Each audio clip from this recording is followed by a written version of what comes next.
The thing with the red pill, some people tend to, what's the word? Chase it with a little blue pill. And then what do you do after that, right? Y'all have seen those memes. I ain't trying to play no games. Sometimes we gotta expose the lames. But anyways, hope y'all are doing good out there. And this is another installment of this Matrix marathon. I don't know if it's wearing on folks a little too much or not. It doesn't matter. It's kind of, yeah, it's not as easy as it seems sometimes, like doing these live streams day in, day out and having these things constantly on your mind, like, okay, I got to do this. And like, you're putting yourself to the test, and that's great. Yet, we got to persevere. And cheers. So I got a special. This is a 4-part series. It's gonna be upwards to like 4.5 hours. There's 4 parts, so it's like an hour each episode, give or take. Glenn Tramm, who's a new friend and someone we had on the good old Dissolving the Divide. And I showcased that as one of the premier videos of this Matrix Marathon, which that kind of piqued my interest to really, all right, let's just do this. Like, let's just do the live stream. It's much lighter work than what I'm used to, as far as just like being so caught up in having to focus on doing research and all this stuff. I can play other people's material and showcase their works and key people into their messages and other works that they have and the networks that are going on and this and that. And the sigil on the bottom right behind me below me is the One Great Work Network, created by Mark Passio and possibly some others, I don't know, but there's some mentors in there. Seth Exposa, Marja West, who is going to be featured with Glenn Tramm for the whole duration of these 4.5 hours, where, this is her words, waltzing in and out of the Matrix. And I had to put this up because, if you read the text of the, description of this video, like, yeah, I did a live stream literally today at like 5 in the morning. And I didn't have the best energy. I wanted to touch upon more about that or be a little bit more sharp. It's a reaction video. So, but this guy just, with this quick, witty banter and this and that, it's like, one, it's like kind of hard to follow every single, second of that. But, to like cut in and like do that and like think about something to react to before he gets into the next thing, it's hard. And that's just like some of that NLP type of shit, it seems, and like people just get away with, speaking a bunch of bullshit just because they're, they got that witty banter, this fucking word that I hear on even, like folks be posting that on their like dating profiles, like that's what I'm about, or I like that shit, not like I'm up on there, I'm happily taken. I got my French lady who's taking care of me and all that good stuff. It's not a sugar mama situation, but yeah, it's just mutual good old fashioned loving. Anyways, and this is gonna be a good old fashioned loving to just exposing the Matrix for what it is, giving people the proper knowledge and tools to navigate in and out of this motherfucking shit, and also ways and encouragements and things of the nature to fucking dismantle this motherfucking shit, right? So without further ado, I'm gonna showcase at least 2 out of the 4 episodes in this live stream. I'm cutting in way too close to Chris Jansen on his End Evil podcast. I wanted to tune into that, which is going to be like 6 p.m. Pacific Standard Time. And yeah, my colleague Leslie Powers, she's going to be there too. And fuck. All right. So this real quick on the right, I didn't even tell you all about this. You know, I'm involved with a website, nattylaw.com, with Theo Lukes, and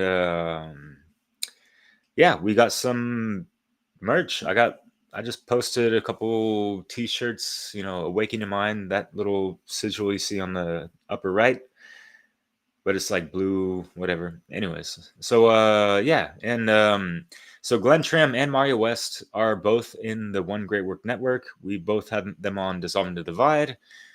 We're up to like 60 episodes now, and Leslie Powers, she's in the One Great Work Network, and she posts pretty much the majority of our shows there as well. So you can check that out under her profile, content creator thing. And I'm not going to spill the beans yet, but there could be a possibility you might see me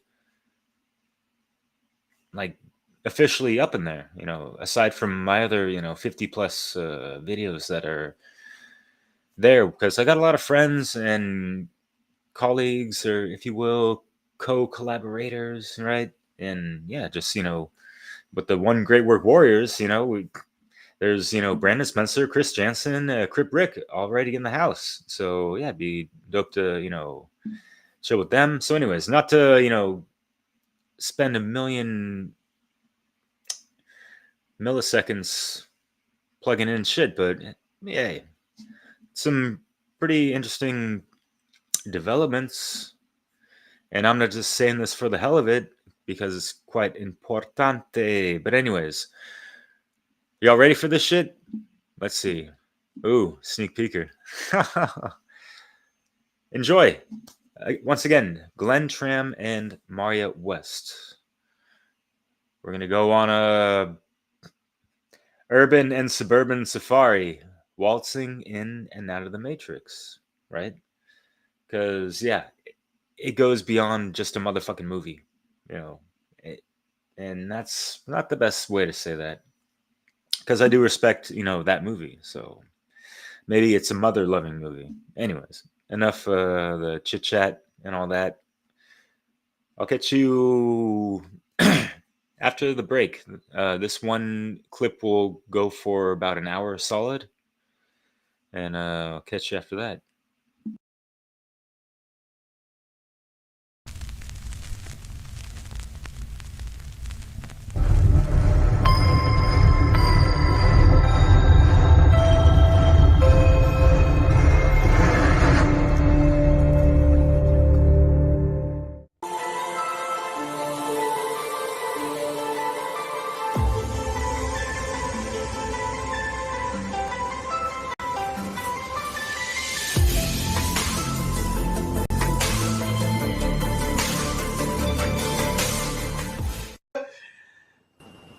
Vandaag te gast Marja West. Hi Marja, how are you? Hello, darling. Hello, darling. How are you? Can you hear me?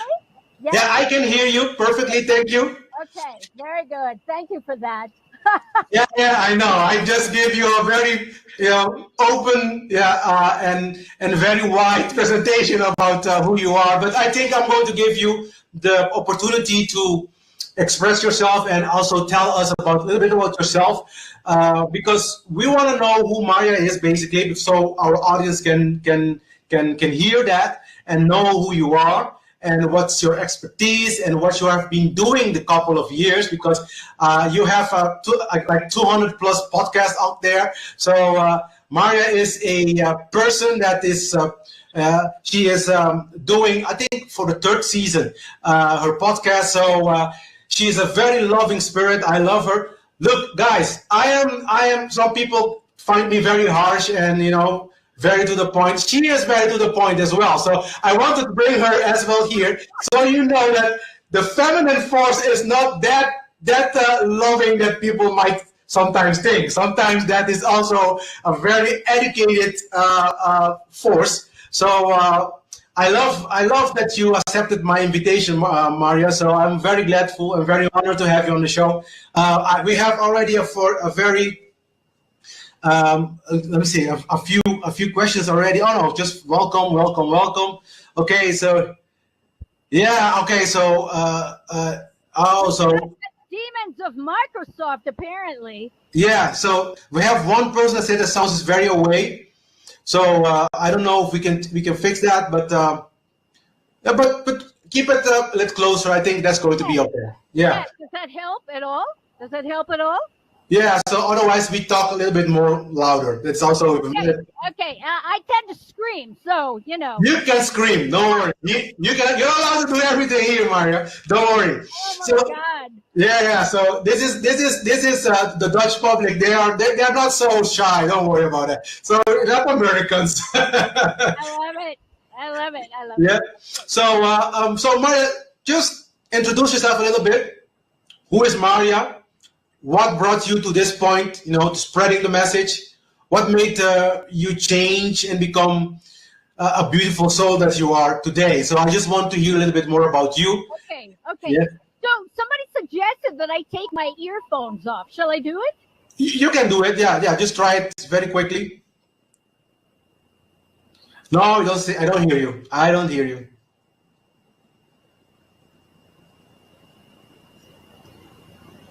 No, I don't hear you. You plug it back. Plug it back in.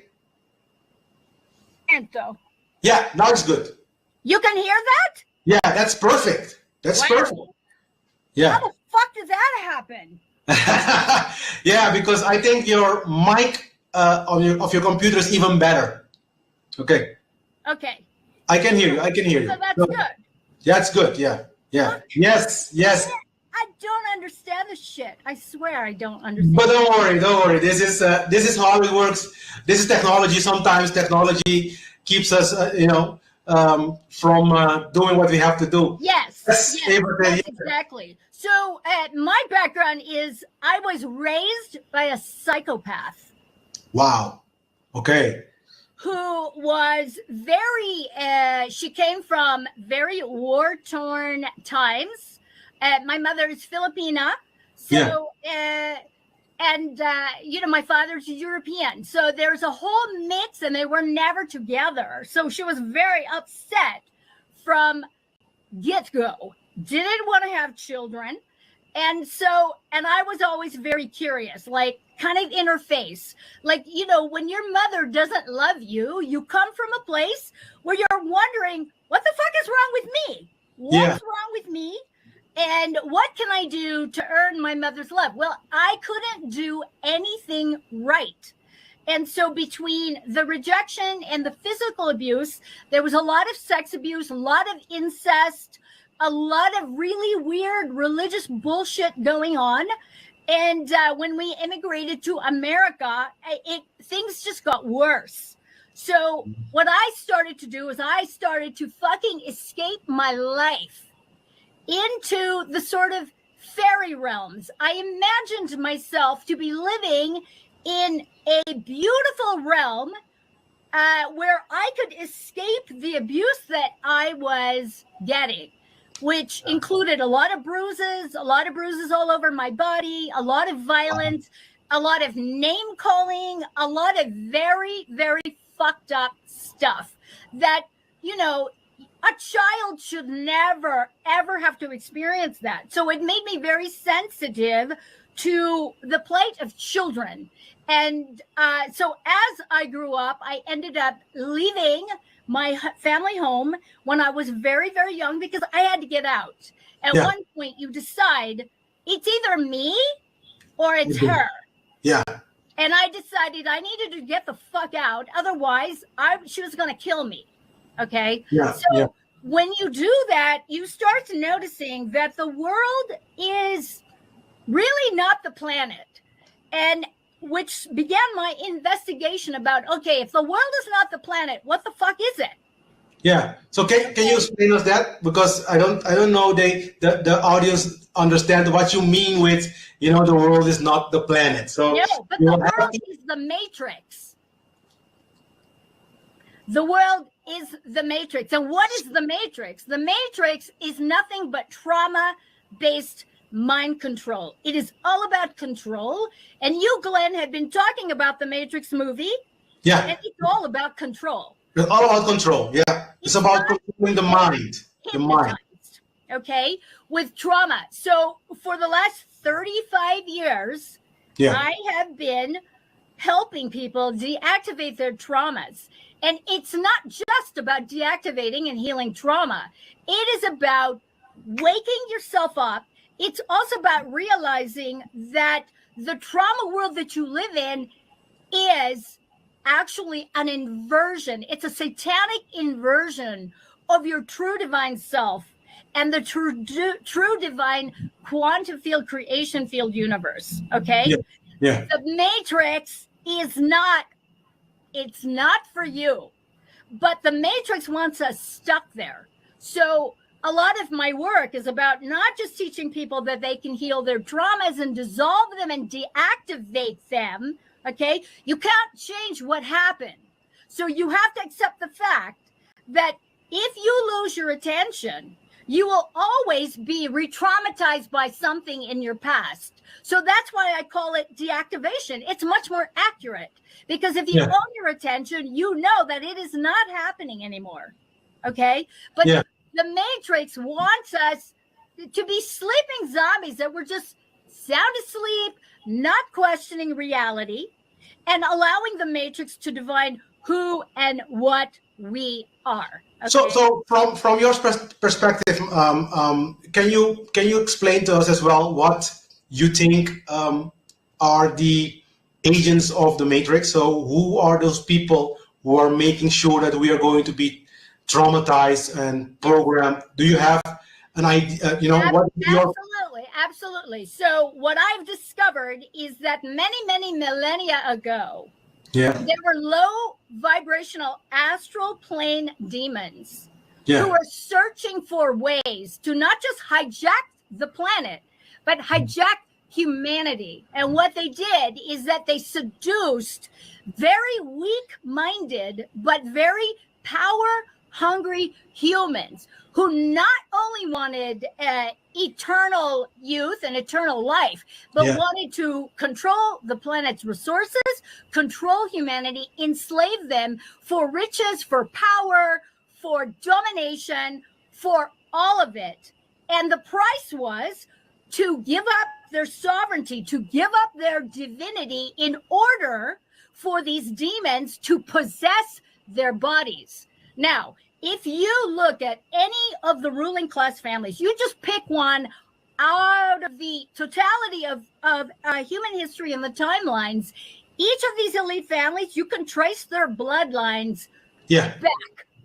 And it's not rocket science, you know, nobody's making this shit up. This is absolute factual.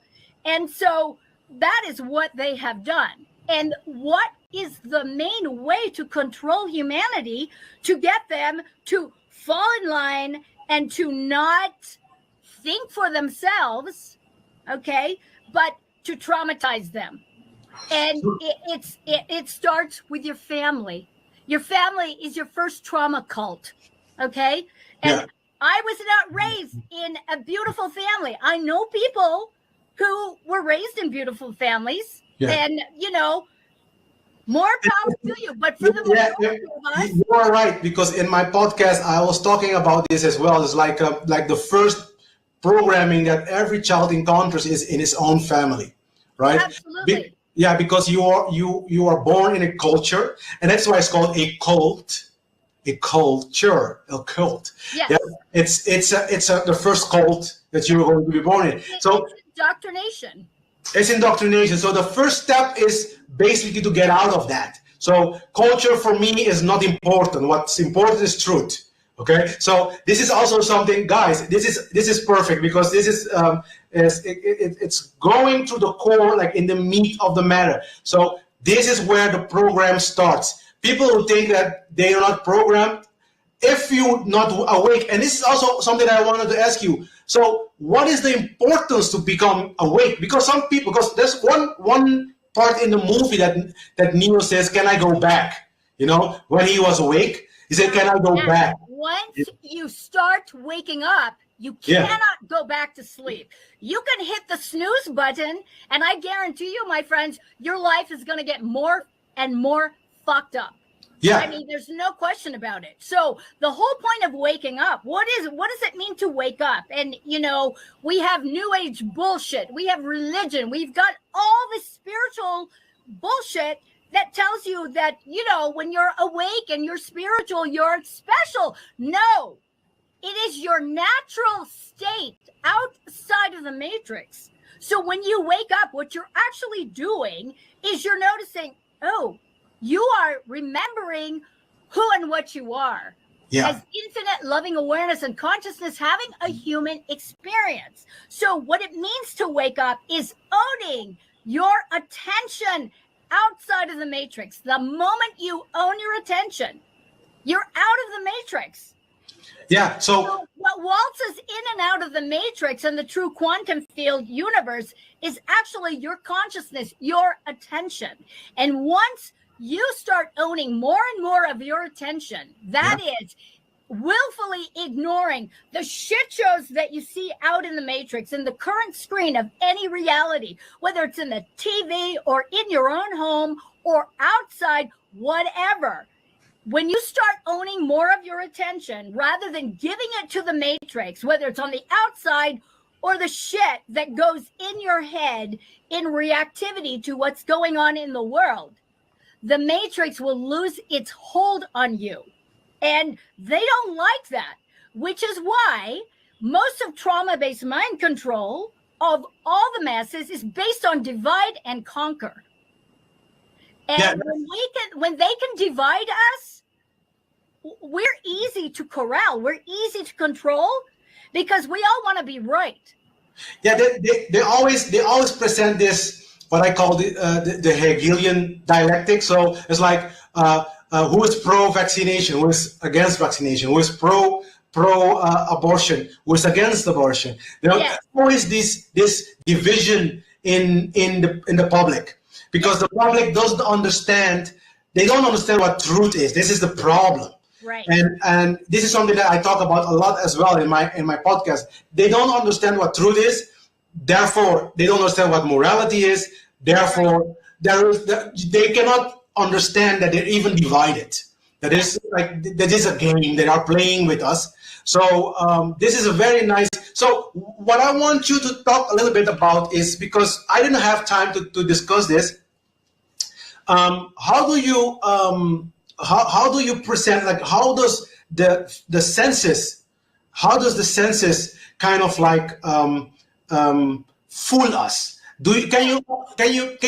One of the things that happens in trauma-based mind control is that in the matrix, we only have 5 senses in the matrix. In our true divine environment of the true quantum field creation field universe, we have 7 senses. So within the matrix, we're already cut off. We're missing 2. We're missing our intuition. We're missing our generosity and care, so that we can be more robotic, more zombie-like, more psychotic, where we have no empathy and we don't care. So with trauma, our senses of, say, sight, smell, sound, taste, and touch, you cannot rely on them, because once you're traumatized, any one of those can be hijacked into a trigger that renders you unconscious, where you are ready to fight or you're ready to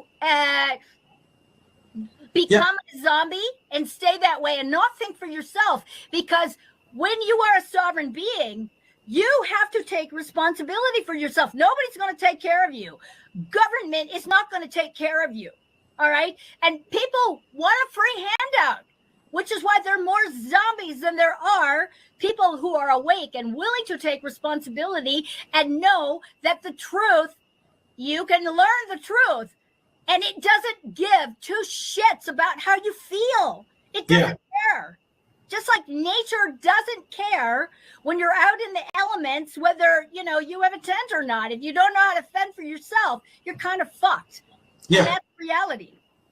Yeah, that's so this is very good, but this is also something that I always touch upon, because you have 5 senses, like five the senses in, like you say, in the matrix. Okay, so but the five senses, they have like I teach it like this. You have like three places that can go wrong. So what you perceive can go wrong, can be wrong. Yes. Yeah, because if your eyes are defective, you cannot see right. Yes. Then you have that information has to travel through a cord, right? Yes. That can go wrong because if that cord is broken, it's the same thing. Even if your eyes are correct, the cord is wrong, your perception will be distorted. And then if it goes to the brain still has to translate that, what you're seeing.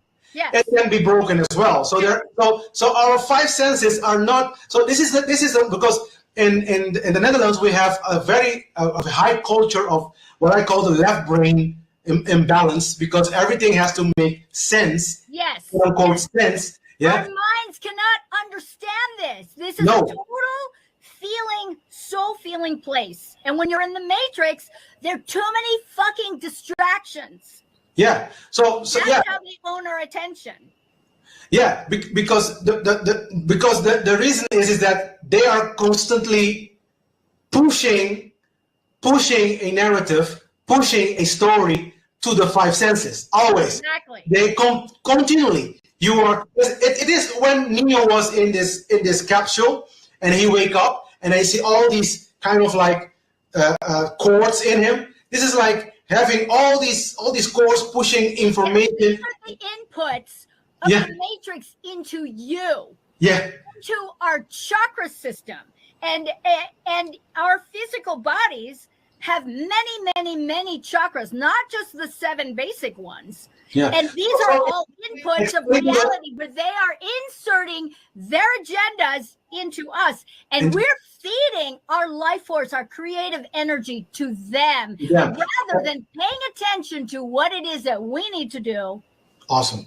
Yeah. By accepting their agenda, we're giving them our energy. Yes. This is good. Absolutely. And it's fucked up. It's fucked up. And I hear people all the time defending it because they don't know any better, and they don't want to take responsibility. But I think that the reason why they're defending it, to be honest, is my personal view on the matter, is because they don't understand what freedom really is. And I think also people are afraid of freedom. Real freedom. It's responsibility. It's responsibility. It's all on you. It is your decision. And most people want a handout. Like I said, I know many people that are on the dole, that are on public assistance. They're willing to stay there rather than bust a move, and they think that's it. And that is slavery, my friends. That is like one form of slavery. Yeah, because most of the questions that I get when I talk about this type of freedom, which is more what I talk about a lot, is anarchistic freedom, so anarchy. And number one, people don't even understand what anarchy really is about. What they know about anarchy is what the let's say the government told them what anarchy is. It's a hijacked version of anarchy. No, yeah, it's not chaos. It's not lawlessness. That's bullshit. Don't fall for it. Don't fall for this. And so when I see people on the screen, go and throw things into the windows, breaking places, that is not anarchy. By the way, that is democracy, because that happens now. So this is, and they are the powers that want to be. They are banking on us killing each other. Yeah, they're banking on us. The more that they can divide us, and so we're fighting, the better it is for them, because then they get to just sit back and watch us destroy ourselves. Yeah, and plus we're giving them ourselves. Oh, so I have a question here. It was Marja, can you tell us how you can get out of the matrix? That is basically a topic that we want to talk about most of the time. Well, not in part 3. It's actually good to talk about it now, because then we can practice it over the next, few episodes. Yes. So the best way to come out of the matrix is the moment you get triggered and you want to sit there and fight, and you want to sit there and make yourself wrong, you need to wake yourself up, see yourself, see where you are, okay? And when you own your attention, you immediately exit the matrix and you enter into what's called our center screen. We have 3 attention screens. 3. The outer screen of the matrix, the inner screen in our heads, which is also the matrix, and our center screen, which is in between. When you enter into the center screen, you have control over your attention.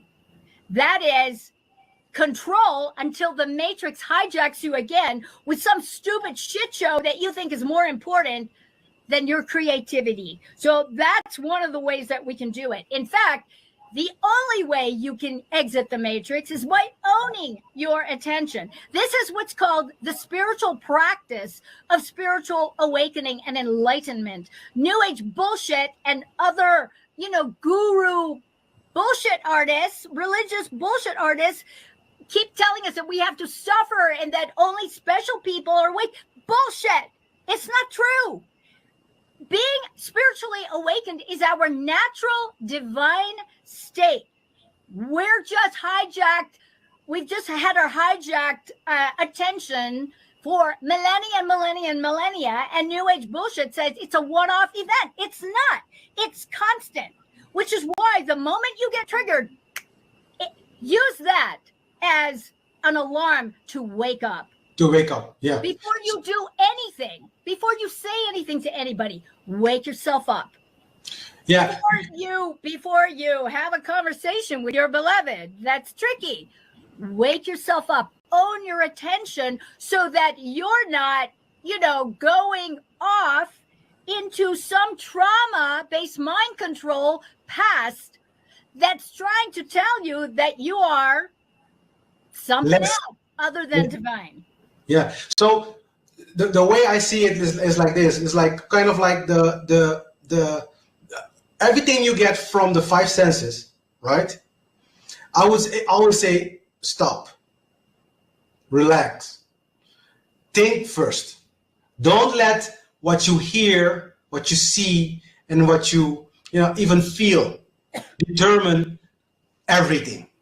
So especially from institutions like the government, the religious institutions, those kind of institutions, they are even evil in their conception. So I will talk about why they are like this maybe later, but they are evil even in their conception. It's the platform for the elite families all over the planet who want to keep hijacking the planet. Yeah. And growing the world and the matrix, okay? The more of us that exit the matrix and owning our attention, we're going to grow and repopulate the true quantum field creation field universe, okay? Yeah. And that's when life gets really, really fun, because that's when you get to practice waltzing in and out of the matrix, going to a store and going to a grocery store or getting supplies, everybody, every one of us in the matrix is playing a role in our specific movie. Now, if you consciously pick the movie that you want to live, that is hijacking the matrix. And when you learn how to hijack the matrix conforms to your rules and regulations. And that's when shit gets really interesting. That's something. And it's kind of fun. Every now and again, I'll get some fucking pushback at my old YouTube channel, for instance. I had a YouTube channel for 9 years. And there was a time where I was pushing it. And then finally, they got me. And they took everything down. So 9 years worth of videos gone. Because what was I doing? Instead of waltzing in and out of the matrix, I was pushing up against all the shit I didn't like about the matrix. And when you do that, when you start doing that shit, anything you push up against, what you're going to do is you're going to incur. I want everybody to listen to this. You are going to incur, because you are energy, basically. You are going to incur excess potential energies and balancing forces. They will come wreck your shit. They will come wreck your shit. And that's what they did. Wrecked my shit. So what we need to do is we need to learn how to waltz in and out of the matrix and the true quantum field, creation field universe stealth. It means you allow the matrix and all the zombies, all the sleeping people, including all the shit you don't like, government, religion, your family, all the shit stems, as I call it, you allow them to be as they are, okay? Because that's one of the laws of the universe. You allow everything to be as it is. It deserves to exist, like it or not. And allow yourself to be different. You focus on what you need to do. Do not focus on what's going on. That is part of the powers that want to be, wanting to hijack our creativity by getting us to go to war with each other because we're paying attention. Why are they doing that? They shouldn't be doing that. It's like, fuck off. Mind your own fucking business. That's one of the best ways to stay out of the fray of divide and conquer, is to just let it be. Don't watch the news. Don't pay attention. Is it good to understand the shitstems that are the controllers within the matrix? Absolutely. But when you focus on that, you're going to get more of a divide. And I did it for decades.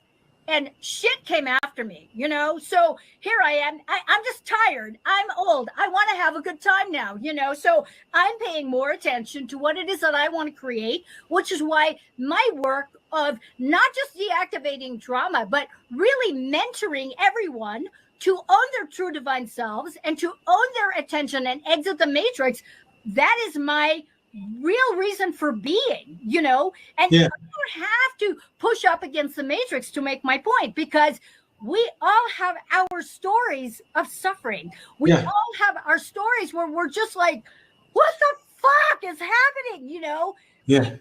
And that these are triggers to get us to pay attention, because you know something is off. And when you know something is off, that is the divine within you telling you, going, hey, pay attention. Pay attention. I'm trying to speak to you. Wake up. Yeah, I just want to comment a little bit on the part that you said that when you learn how to get out in and out of the matrix, it's going to be fun, because then you decide how things are going to play out for you.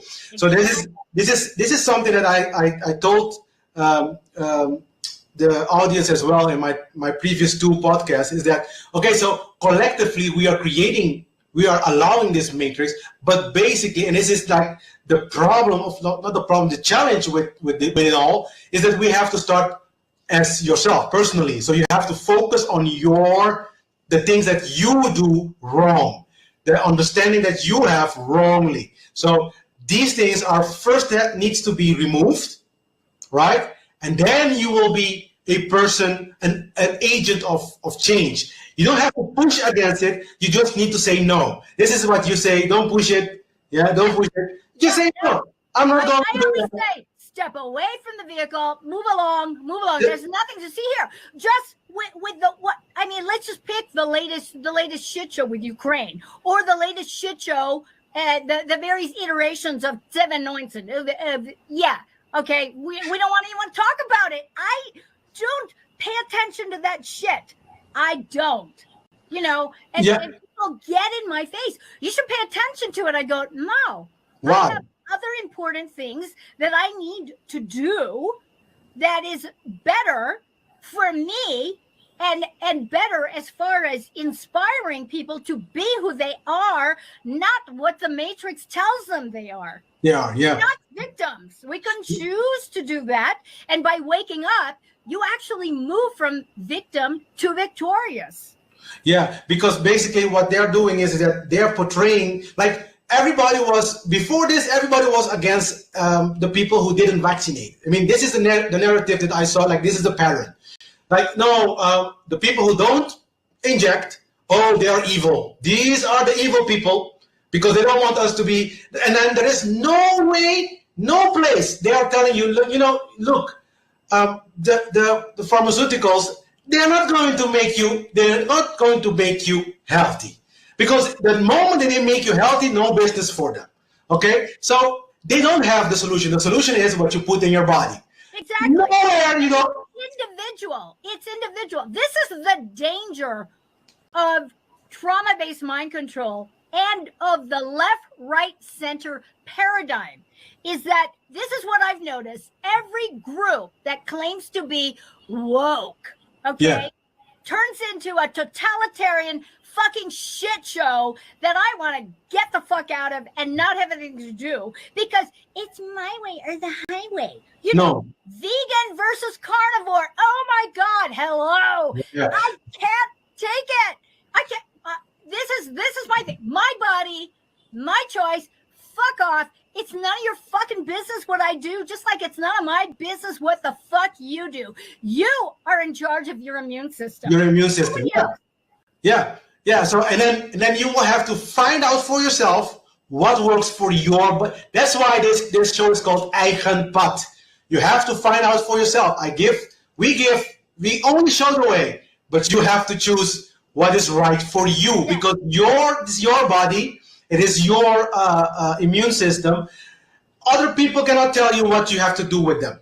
It's not smart to follow. You have to get the information for yourself, dig into that information, and then look how your body feels. Because this is one of the things as well that I said, that's the one thing. And now the narrative changed to Putin. Like Putin is now like the devil. And I ask myself, what about the anti-vaxxers? Like they're not the devil anymore. So this is like a fun. This is how they keep pushing us from what if your attention gets hijacked with any of the shit that's out there, it's like I can't take it a lot of the times. All right. So for me, as an empathetic person, this is my point about releasing your attention from the matrix, because the matrix uses our empathy, our concern for their psychopathic demonic means to get us to either give up or to keep fighting, or to once again be more and more and more and more divided and away from our focused attention of what it is that we are here to create. Okay, because as infinite loving awareness and consciousness having a human experience, all of us, whether we're in or out of the matrix, our purpose is to exit the matrix and create formless experience. Form. So that's what we're here to do. Each one of us has a creative masterpiece in your own special, unique way that needs to be expressed. And the more you do that, oh my God. Yeah. So what Marja is saying is that even though you are aware of it or not, right, you are a creative force. Okay. So every choice you make basically leads to a result. So this is like the cause and effect, kind of like a law of nature, a natural law. So everything you do, right, even now that you're watching this show, is a choice. Everything you have a choice to go left or to go right. It's a duality reality that we are living in. So we are a creative force. So if you do it consciously or and this is the beauty of the matrix, because they are so hijacking our mind with shit, make us make choices, and then you create the world that you see around you, which is garbage. So this is how you, and that's what I tell people. It's just not that difficult to understand, Marja, that the majority of people think garbage, because the result that we get with the choices that we make is all garbage. Yes. So, and that is the reason why it is so. So Marja, I was interested because I didn't finish your book yet, but I was going through it a little bit, and you talked about a lot about different topics in it. You talked about the matrix basically, like this is the idea I get about your book. But I want you to talk to me a little bit about your book as well. What inspired you to go, to come to that? Because the book is, I like the title, Fucked Wide Open. You talked about the traumas that you went through, but very briefly. I didn't. Now you give us even more information in the book. Yes. So I just want you to tell the audience as well what the book is all about. The book, especially the title. Okay, so the title is a little bit of a play on words. My main intention is to use the word "fucked" because it is so descriptive about, and it can either be really good or really bad, as we know. I mean, the sort of contextual definitions in English and in other languages are like it's very, very descriptive. But my point with the book is that we all have a story. We all have certain traumas, certain events that really fucked us up. I mean, there are some people that had pristine, beautiful lives. I don't know that many of those people. Okay, I don't. But the challenges that we rise up to have the ability to either demolish us completely or get us to step up to the challenge and turn that challenge into light, to beauty, to something very, very beautiful. And we all have this the kernel of the divine, the spark of the divine, the spark of the creator that helps us tell that story. Whether you tell that story to a gazillion people or just one person, that one person is going to benefit. That's the inspiration to move into that place of expansion rather than contract and to disappear into the oblivion of the matrix as a victim and as a slave. And so for me, a lot of the terrible things that happened to me, I had to reframe a lot of it. I had to do a lot of processes to recapitulate. I think that's the word. Recapitulate my negative experiences and seek the advantage in every shitty, fucked up, horrifying, violent thing that's ever happened to me. So how did you strength, whether it's consciousness, whether it's to know I'm never fucking doing that shit again, or I'm gonna say no, or I'm gonna probably knife that person. I mean, I'm not advocating that, but in my case, I had to stand up to some bullies and learn how to defend myself. So and I'm small, I'm very, very small. Small women. So, there are lessons in each of these traumas that we can seek the advantage and the benefits from that will move us out of the matrix, intricate web shit show of victim consciousness and slave mentality so that we are the victor. So if I read your story, for me, it's like I see elements, and I think everybody can relate to that. I see elements of my own life in there. I wasn't abused like the way you are talking about, but I think going to school is a form of abuse. Oh, completely. So like the way they indoctrinate your children, they are using a like I say, a German-based way of like the one person in front of the classroom telling the students what is truth, okay? And then the students cannot say, "Hey, I'm thinking critically. What you're saying doesn't make any sense." Students can do that because if they do that, they're gonna fail, and if they fail, there is no diploma. So basically, the diploma is an indoctrination, like an indoctrination sign or an indoctrination. So if people come to me, I have HBO of higher college degrees, university degrees. For me, it's more like, okay, so like this is just tell me this is the level of indoctrination that you went through. The question is, did you came out of it? So I love the way that you say, okay, you know what? You can take shit like we have right now, and then you can turn it into something good. Yes. But it takes willpower from the person. Yes, it is a choice to stop suffering Stop suffering. And that's the whole thing with the Matrix, is that people want to stay in the Matrix because they like their dramas. They like their dramas. They like their traumas. They get to weaponize their dramas and traumas and blame other people, get free money because they're victims. I mean, on and on and on. Now, I am not minimizing anybody's traumas. No. Not at all. But it is a choice to get the fuck out of there and move on instead of staying there. It's one of the reasons why I don't like therapy, because most of the therapists that I know, I'm sorry, they don't have their shit together. They want you to talk about it again and again and again. They don't give you tools to get the fuck out of that mindset of victimization and let's talk about it again. Fuck off. Yeah, they only want to talk about it anymore. Let's talk about something else. Let's talk about what do we want to create, or if you're going to talk about it, create a teaching that is going to lead people out. That's what I say. You know. Yeah, that's but like I always said, these people are not there to help us.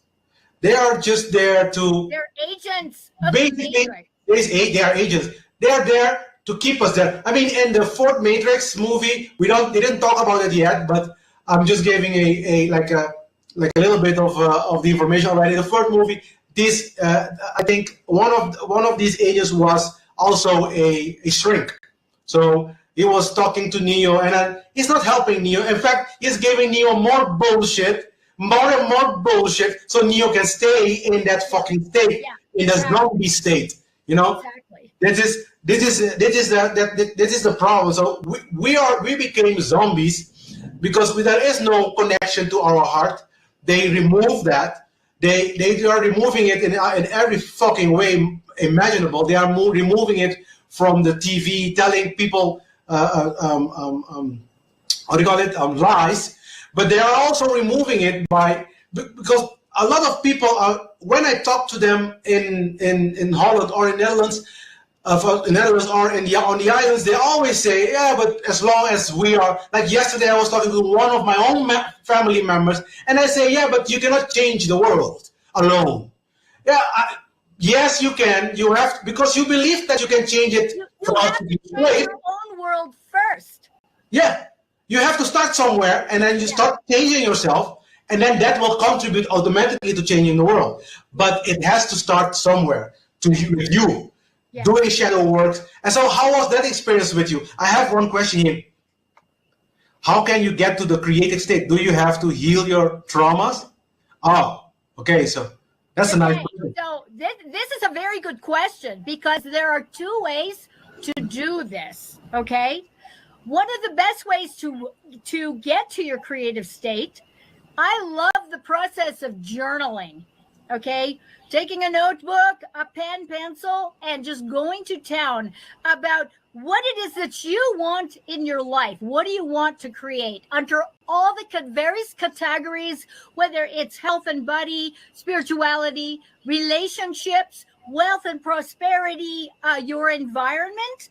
So that's one of the first things, is to give yourself permission to write down all the things that you want to create and manifest in your up-level life, okay? Because the current frame of reality, your current life, it's a done deal. You cannot change it because it's based on your past thinking, your past doing, your non-choices, your emotional traumas, etc. Now, so how do you heal your traumas? So, okay, you could do the trauma deactivation work, which is very slow. It's very painstaking. So that's a possibility. Whether you do it yourself, there's ways to do it. There's methods of energy work that you can find for free online, and you could do it yourself. You could do it with a friend that you trust. You can work with a trauma healer. You could work with me if you like, or. And we're going to talk about this down the line, where I'm going to introduce the tool of quantum jumping your reality by waking yourself up into your awareness center, exiting the matrix, and going to what I call the film archives. The film archives, and we're going to talk about reality down the line and what it is and what it isn't, okay? Because reality has been hijacked. Its definition has been hijacked. But what I'm talking about fast tracking and going directly to the film archives of all that is known and yet to be known and will ever be known. And you can actually choose a specific outcome of your life of a certain category. You can choose all categories, but its manifestation, its materialization is predicated on your ability to focus, your ability to own your attention, so that all that creativity of your attention gets focused into that changed film reel of your life that allows it to manifest. Okay, but if the Matrix has got you hijacked with this drama and that drama and this and that and the other thing, that creative energy and focus will be diluted. Okay. So what you're saying is that practice. So what you're saying, Marja, is that, like, okay, so if I have a trauma, because I think that is where Farida's going, she has, like, let's say that she's not the one having the trauma. She knows someone that has the trauma. Okay. How can we go from that trauma-based state to a healed life without so what you're saying is just remove the focus from there?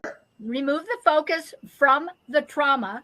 Move into, I think one of the best places to start is self-forgiveness and forgiveness of the perpetrator, because you want to remove yourself from any kind of polarity, any kind of split, because you want to integrate your energy, your creative energy. It can't be going to the past or the future or this or that. It has to be completely laser focused toward what it is that you want to create. That's one of the ways that you can start doing that. Moving into self-forgiveness, moving into forgiveness. It's powerful work, and it's free. Okay. And once you start doing that, you actually give yourself permission to view your life from a very elevated, high-level way that has nothing to do with any trauma. It has to do with what it is that you want, knowing as a divine, creative being, having a human experience. In the true quantum field, creation field universe, you intend, it is given. And your main concern, really, and this is very, very simplified reality creation, is the focus and the clarity on what it is that you want, why you want it. Okay? The who's going to help you, the when it's going to happen, the how it's going to happen. Okay? Leave that. None of your fucking business. Get out of the way. Okay? And it's very interesting, because when you start thinking about the trivium, the trivium talks about, you've got the grammar, you've got logic, you've got the rhetoric. So in grammar, you've got the who, the what, the where. Where, why. And the logic, you've got the how, or no, is it the why? It's the why or the how. Why and how as well, or both, all of them. And then the rhetoric is all the hows it's going to happen. Okay. So in many ways, that keeps us trapped. Okay. Is it a good way to learn? Yes, it is. It's a good way to learn how to think with clarity, how to form sentences in whatever language you're speaking in, but also how to track when you're being manipulated by a matrix shitstorm that is trying to tell you, no, it's like this, and you are wrong, and you don't get to say otherwise. And that is a lot of the main problems, is that most of the sleeping humans in the matrix want to deflect their own inner authorship, their authority, and give it up to the so-called experts. Whatever that expert is. It's like, it could be your husband for all that matters. It's like, no.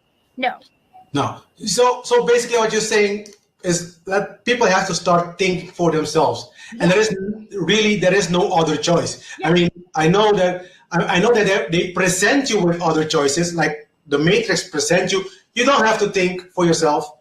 We can do it. We are the experts. Just check the box that appeals the most. It's like, oh, Yeah. no, don't do it. You know? So I think one of the fun ways to start thinking creatively about your lives, my loves, is to like really start thinking about, you know, really what is it you want? Give yourself permission. You know, quite often, you know, I will pose the question when I'm working with someone, if you weren't so afraid, what would you do? You know?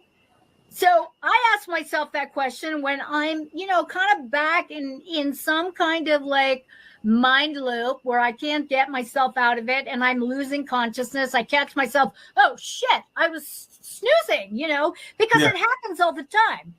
Being awake and spiritually awakened is not a one-off event. It's constant because there are too many things in the matrix that are trying to hijack our attention, you know, to be traffic hijacking your attention. You have to pay attention to it. So that's one of the ways that I tend to like lose it is that. But giving yourself permission to, you know, think, dream, put forth on a piece of paper. There's so much power in receiving the input of what your creative leanings are, receiving that information, dropping it down your arm, whether you're typing it into your computer or you're writing it on a piece of paper.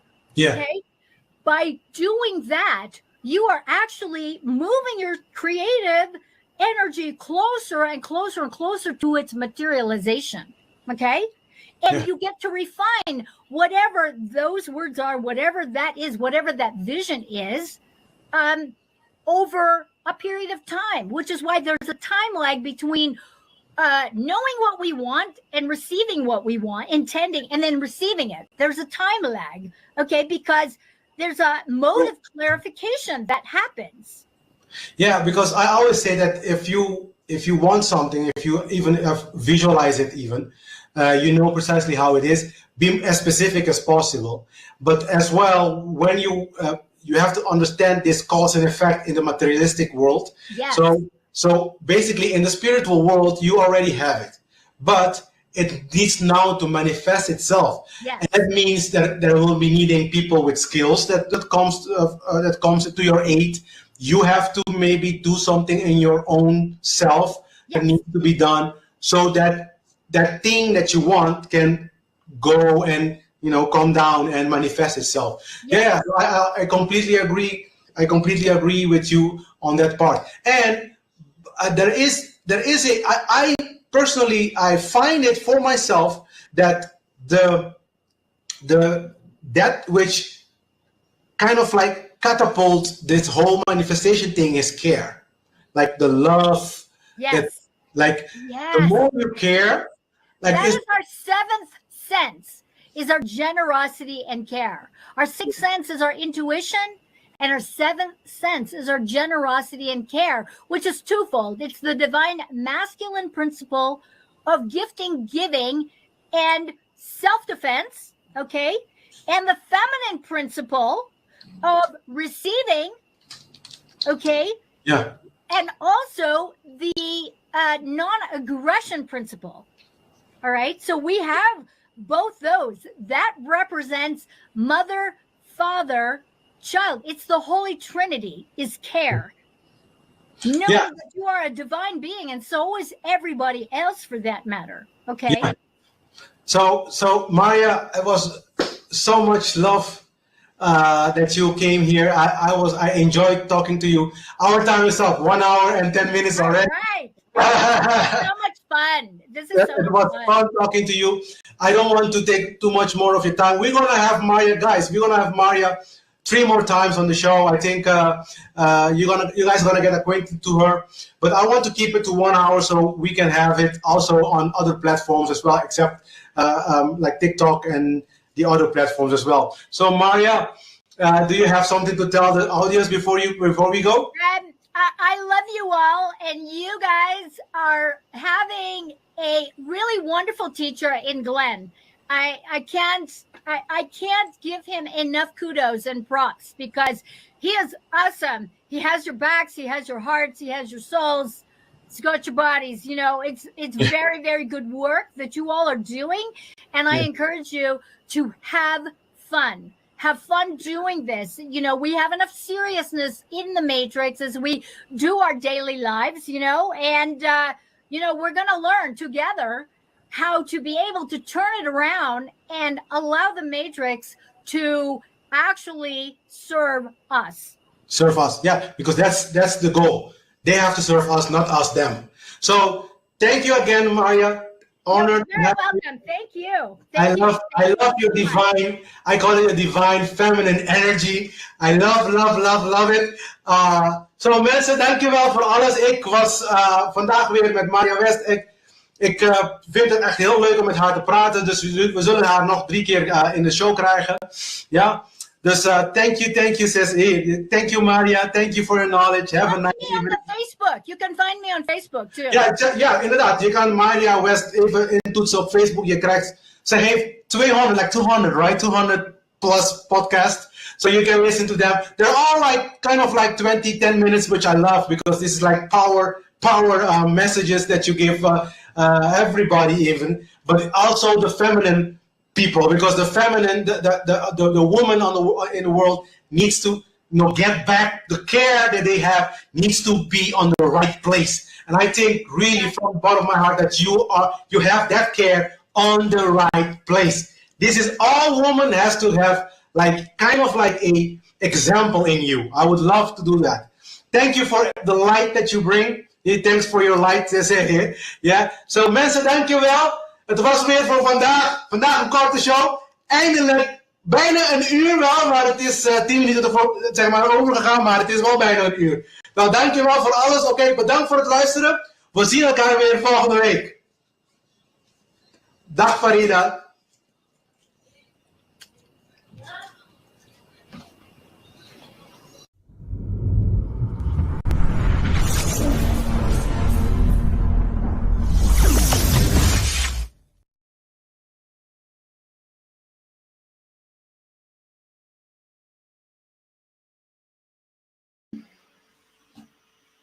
All right.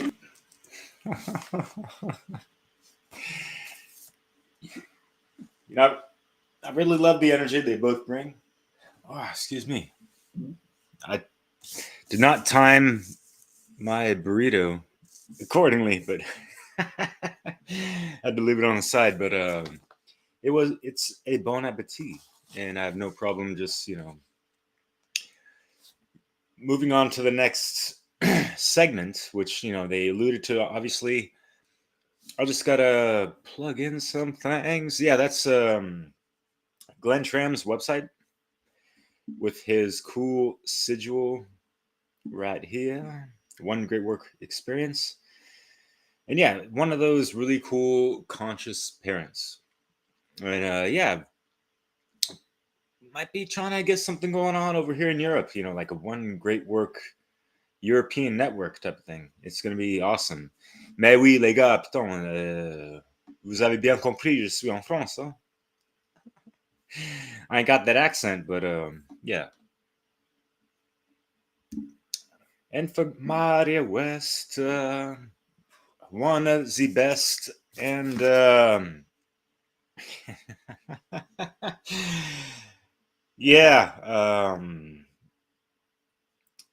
the funniest introduction I gave to her. I mean, we've only done 3 videos together. We're going to be doing a 4th soon.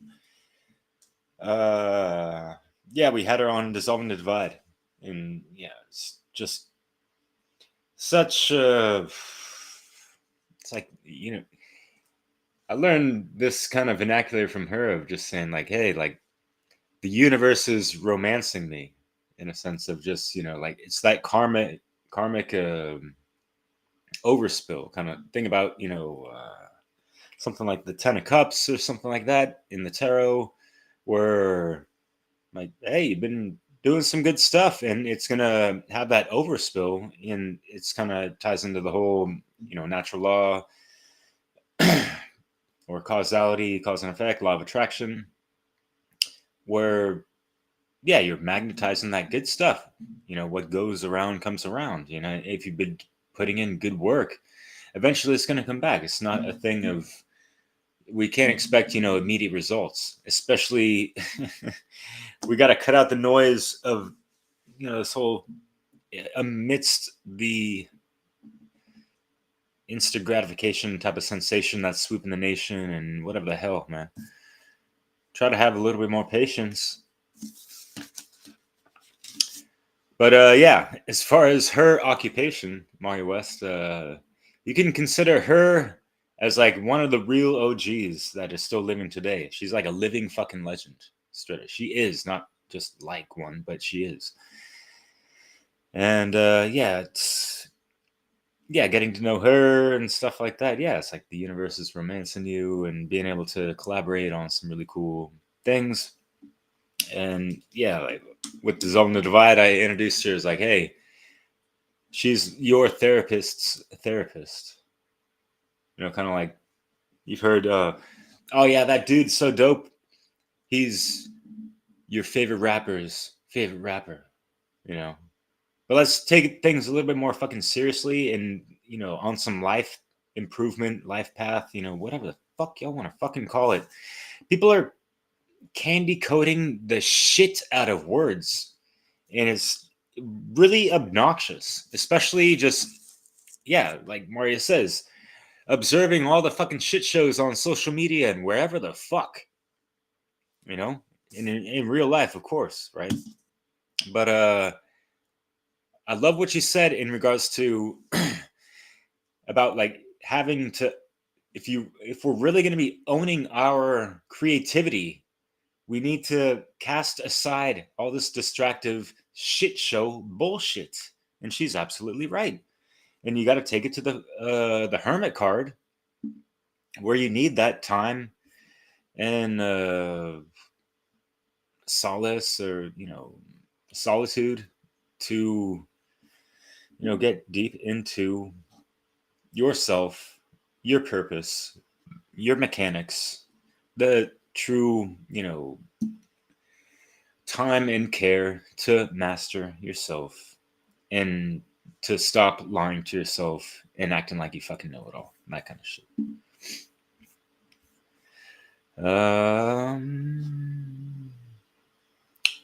But what is the Matrix?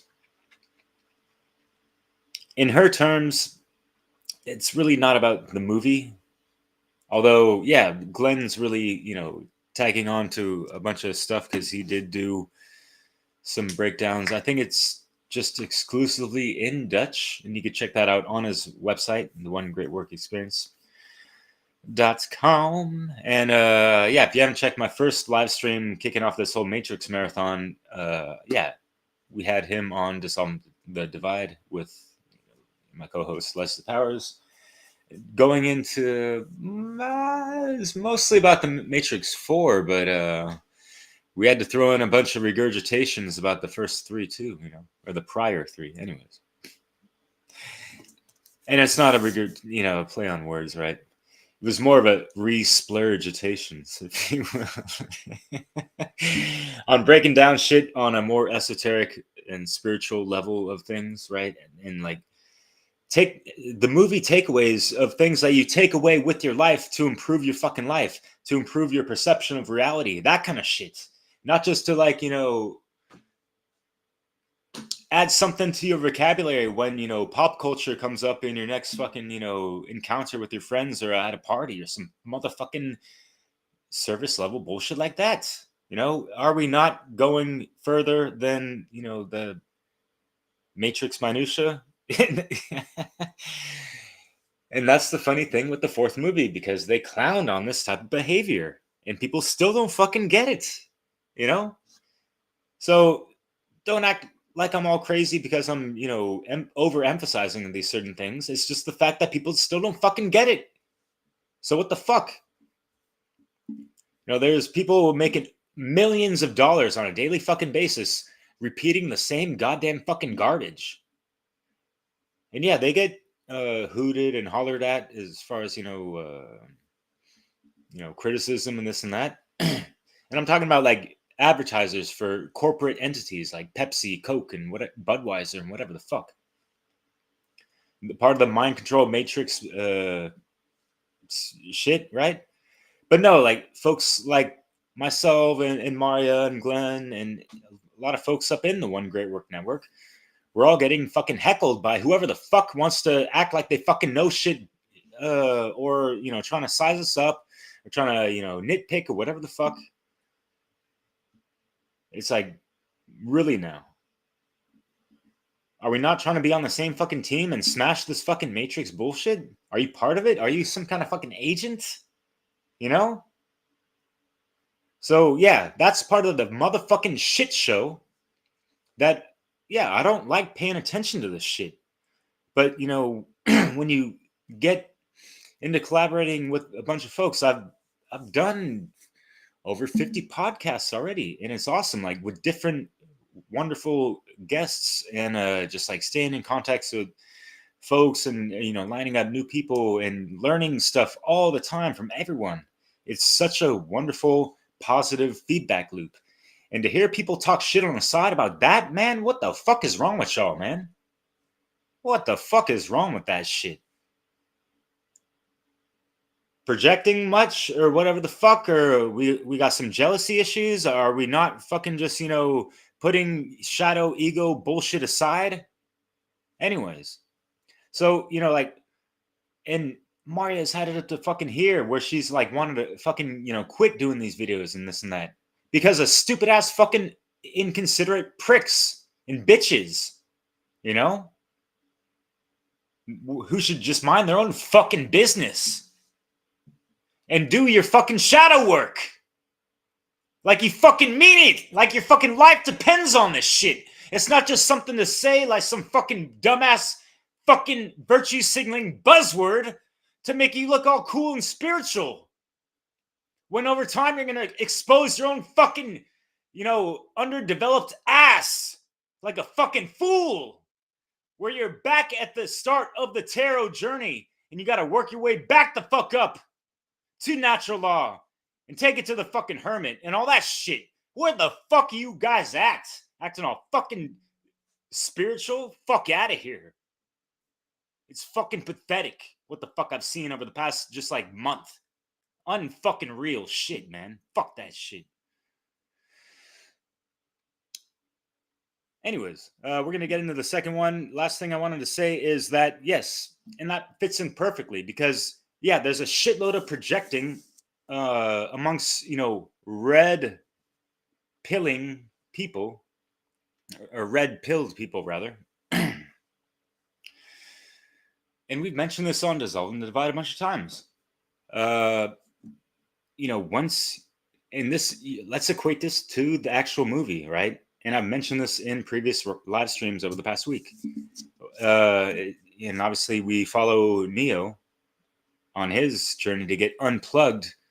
Just waking up in a pod, that's traumatic enough. Looking around and seeing all these other pods and like wondering what the fuck, and being completely disoriented and all this stuff, that's traumatic as it is. And having all this stuff, connected to you, that's another layer of trauma. So you add all these extra fucking things, and there you go. That's the fucking shadow work that someone has to work through, the alchemical process, if you will, as well, that, they kind of go hand in hand, if you will. Although, they do serve great purposes, just analyzed on their own, right? Especially for all you Jungian psychologists out there. That's great shit. But please don't act like it's the only fucking method and way to do shadow work, right? So, anyways. So, yeah. Neo, red-pilled, traumatized. You, me, red-pilled, traumatized.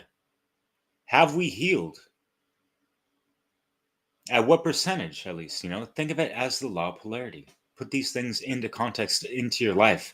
What degree are you, like, at full trauma, unhealed, or lower, like, almost like pretty much fully healed? I don't know what to say to people, get out of here.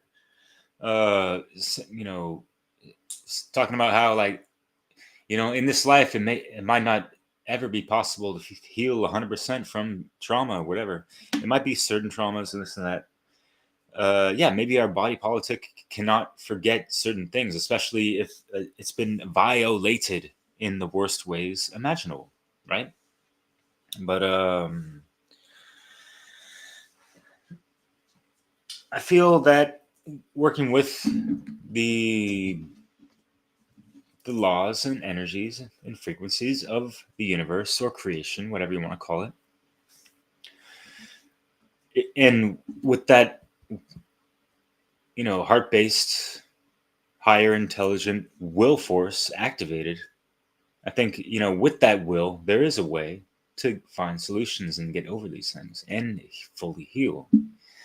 Maybe even in this life, even if we're operating on, a fraction of our DNA strand, bandwidth, if you will. 2-strand DNA, are you fucking kidding me? We're supposed to be around 12. Why is this? Because of, Anunnaki, draconian motherfucking bullshit. That is also powered by ancient ass AI. Go ask Devok AI, if you will. I mean, what the fuck? Anyways, I'm not going to go on with any more of that because we got a second showing, and I'm looking forward to it. They got some cool chemistry. I like how they, it's kind of.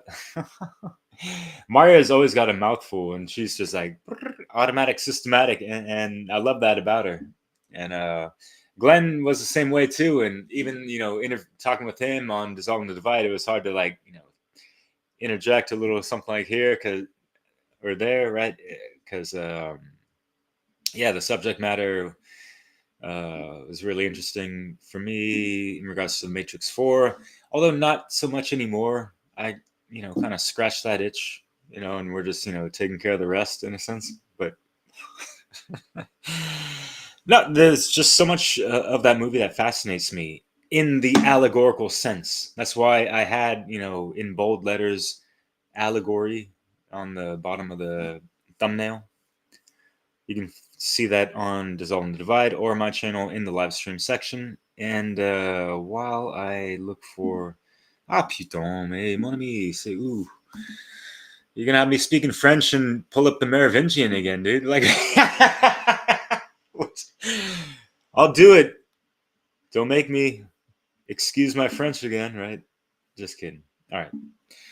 So, whoa, what was that? Round 2, here we go. Thanks again for tuning in, en voilà. Mon ami. Het is een niet-goer, maar spirituele leraar, ook bekend als de Wayshower. Marja, He's a Dutch Wayshower, by the way. Real talk. Well, speaks Dutch. He's not. how are you? How are you? I'm very good. I'm very good. How are you? I'm happy again because you are here to share your knowledge with us. I'm very, very happy and honored. I just talked to the students and told them, to our audience, that we are very honored having you here again. Thank you. Thank you. Yeah, my pleasure. Yeah, because we want you to bring your light also to Holland and in the Caribbean parts of Holland. And we are very happy to have you here. And I was just telling the audience as well that you are a trauma-based deactivator. I love that term. I love that term because we're going to start talking about trauma-based mind control, because I want you to share a little bit about yourself. I want you to, first of all, here, welcome, Marja. Thank you so much, Rita. I want you to, first of all, start telling those who didn't see your first podcast with me, tell them a little bit about yourself, just briefly, okay? And then tell us a little bit about your role as a person in terms of trauma-based mind control deactivator. So what you're doing, and I want you to give us as well your website, your information, so people can reach out to you as well. Okay. And Marja, yeah, so I want you to start doing that. So go ahead. Thank you, Marja. Great. So I was raised by a single mother who was a psychopath, from the realms where she had suffered much trauma. Yeah. My mother is Filipina, and so during World War II, she had to go underground because her family was on the so-called hit list during the war. And so that caused her to like really dissociate and get disconnected from her mind, her heart, and her body. And what that does, because this is what the Matrix does to us, is that it divides us into the realm of our mind, hearts, and bodies, where we're no longer integrated. And when we're not integrated, it makes it easier for us to be abusers. So my childhood was just filled with this craziness, and I utilized that as a trigger to kind of wake up and realize that I was on my own and that I couldn't rely on my family to like really take care of me and to make sure I was not going to be harmed, because it was my family that was harming me. So that's one of the things that I want to really stress, is that our first issuance of trauma is quite often with our families of origin, unless of course we are raised by parents who are wide awake and have escaped the Matrix. But the likelihood of that is very, very nil, simply because the Matrix is all about control. It is all about trauma-based mind control. And the mind control, the heart control, also the control in the body, I call them the 3 cages of trauma, which controls every human being on the planet that is not aware that they are asleep in the Matrix. And that is how the Matrix controls us, is through harming us in our minds, harming us in our hearts, and harming our bodies, and also a combination of all 3 going on at the same time. So when that's going on, it's going to be very, very difficult to tell the difference between who you are and who you are according to the Matrix, because the Matrix is going to tell you who and what you are, what you can and cannot do. And if you do the shit that you're not supposed to do, there will be consequences. You will be harmed, you'll be killed, you'll be tortured, you'll be abused, you won't be loved, you won't belong to a family, to a community, you'll be on your own, you'll be broke, you'll be homeless, you name it. You'll be in the middle of a war, or you'll be in the middle, as we all have over the last 2 years, be victims of the 7 nonsense shit show. That's what I call it. All the things about the pandemic, whatever you want to call it. I don't even want to call it anything, because I don't want to give it that kind of energy. And so the whole thing of waking up to who you are, who and what you are, the best way to do that is to use your traumas as activators to wake up and own your attention. So last time I talked about how in the Matrix either owns our attention or we do. Okay, so we have 3 attention centers: the outer screen, which is what you witness in the Matrix outside of yourself. We also have the inner screen, which is what goes on in our heads, you know, all of that shit that goes on in our heads based on what we're looking at outside of ourselves. There's also the center screen. This is our attention center. So if we can reside here, as opposed to giving our attention to the outer screen or the inner screen, this is what it means to be awake. Okay. And New Age bullshit is saying that in order to be awake, you have to be special, and angels are going to come and blare their trumpets and you're special. No, spiritual awakening is our true nature. And the Matrix wants to trick us into believing whatever it tells us we are. It's not the truth. It's a big fat lie. Okay. And so our first traumas are with our parents, with our family of origin. But even before that, when we are conceived, I say this, and I get into a lot of trouble, we are all programmed and mind controlled to be sex slaves the moment we are conceived. And so in terms of sex, sexuality, it is the lowest common denominator of all humans. It is one of the ways that we are conditioned, mind controlled to be stuck, sound asleep in the Matrix.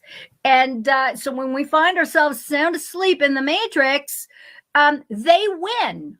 They win. We have to know the difference between being sound asleep in the Matrix and giving our attention to the Matrix. And we have to learn that by waking ourselves up and seeing ourselves, seeing reality and entering into the center screen, that gives each and every one of us the power, the superpower of owning our attention, so that the Matrix and all of its shit shows, its mind controls, its dramas, have no charge, no control over us. And people don't talk about this. You know, I'm practically the only one talking about this. There are more and more and more people talking about it, because more and more of us are waking up to the fact that when it feels off, okay, when you're watching the news and it feels off, when you feel like you're being lied to, when you feel like you're not being told the complete story, whether it's about Seven Neunsen, whether it's about chemtrails, whether it's about whatever, because you know in your heart, you know in your soul that something is off and you're being lied to, okay? All of the controls in the Matrix, one of the ways they do it is they gaslight us. The moment we start asking questions, we are told that we're crazy, that we're not scientists, we're not experts, we don't know anything, and we should just shut the fuck up, okay? We can't be doing that. We have to ask questions. If you think it's off, it's because it is off. Now, one of the controls in trauma-based mind control, in the Matrix, we only have 5 senses. We actually have 7 senses, right? Yeah. And what is the breaker? The one key that will unslave all of humanity is here. It's our third eye. It's our. So I have one, because you were talking, because you said a lot. So that's thank you for that. Yeah.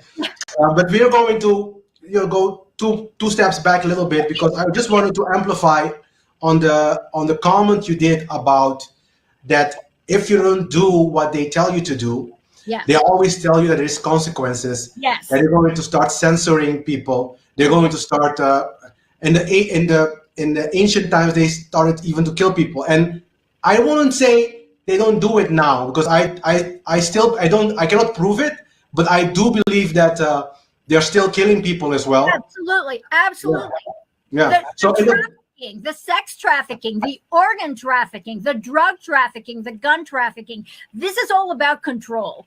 Yeah. So what I wanted to tell the audience as well is that what Marja is really clearly saying is as well, and I stand behind this statement, is that every time there is a certain type of control, there will always be consequences if you don't do what you're told to be done, to do.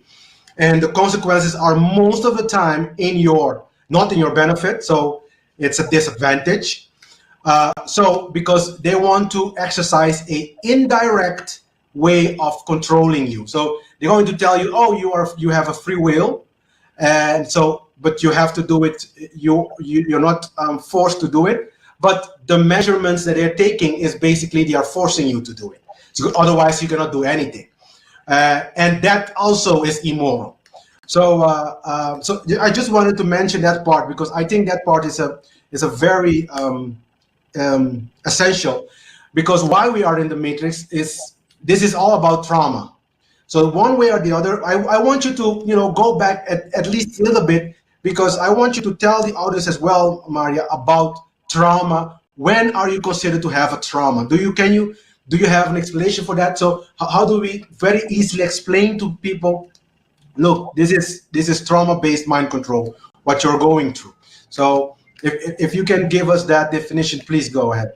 So one of the things with trauma-based mind control, as I said, our first trauma, most of us, unless we are born to parents who are spiritually awakened and out of the matrix, is our family of origin, because our parents, our first interface with the divine masculine and feminine principles in both men and women. So if we grow up with an abusive mother and abusive father, we are going to learn how to distrust the feminine, how to distrust the masculine. And trauma is all about divide and conquer, starting with yourself. So we get trained, we get mind controlled into believing there's something wrong with us. Okay. If we're not like mom or dad, or if we're like mom and dad, there's something wrong with us. So that divide and conquer, the split between your feminine and your masculine and your feminine, your being and your doing, between your mind and your heart, and in your mind between left brain and right brain. Okay. The divide and conquer, this is the means through which the matrix, I call them the powers that want to be, can control, and they do control humanity. Because when we are controlled like that and we are divided, okay, we are easily susceptible to their controls, okay? Because you're either a victim or you're a perpetrator, or you're both, depending on the context of what you are relating to, okay? Which is why some people just grow up to be abusers constantly, while others are victims. So the polarity of victim and perpetrator, more divide and conquer. All right. One of the most common mind controls that goes on in the matrix is the war between the sexes, the war between masculine and feminine. See, so what you're saying is most of the time is like, if you have, so the moment we are born, this is interesting, guys, because what she's saying is basically the moment you are born, the division starts from birth, the division between the masculine force and the feminine force. And the masculine is representative of your father, and the feminine representative of your mother.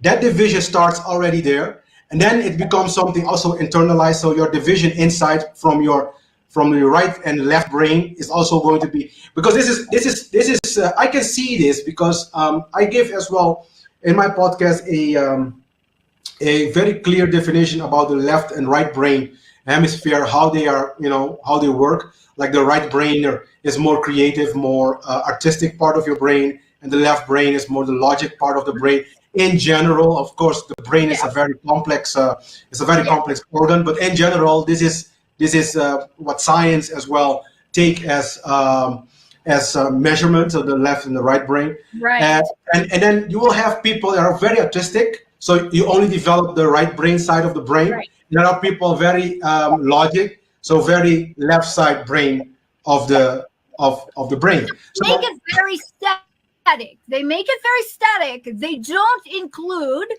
the fact that we are both masculine and feminine, regardless of whether we're male or female. Or female, and true.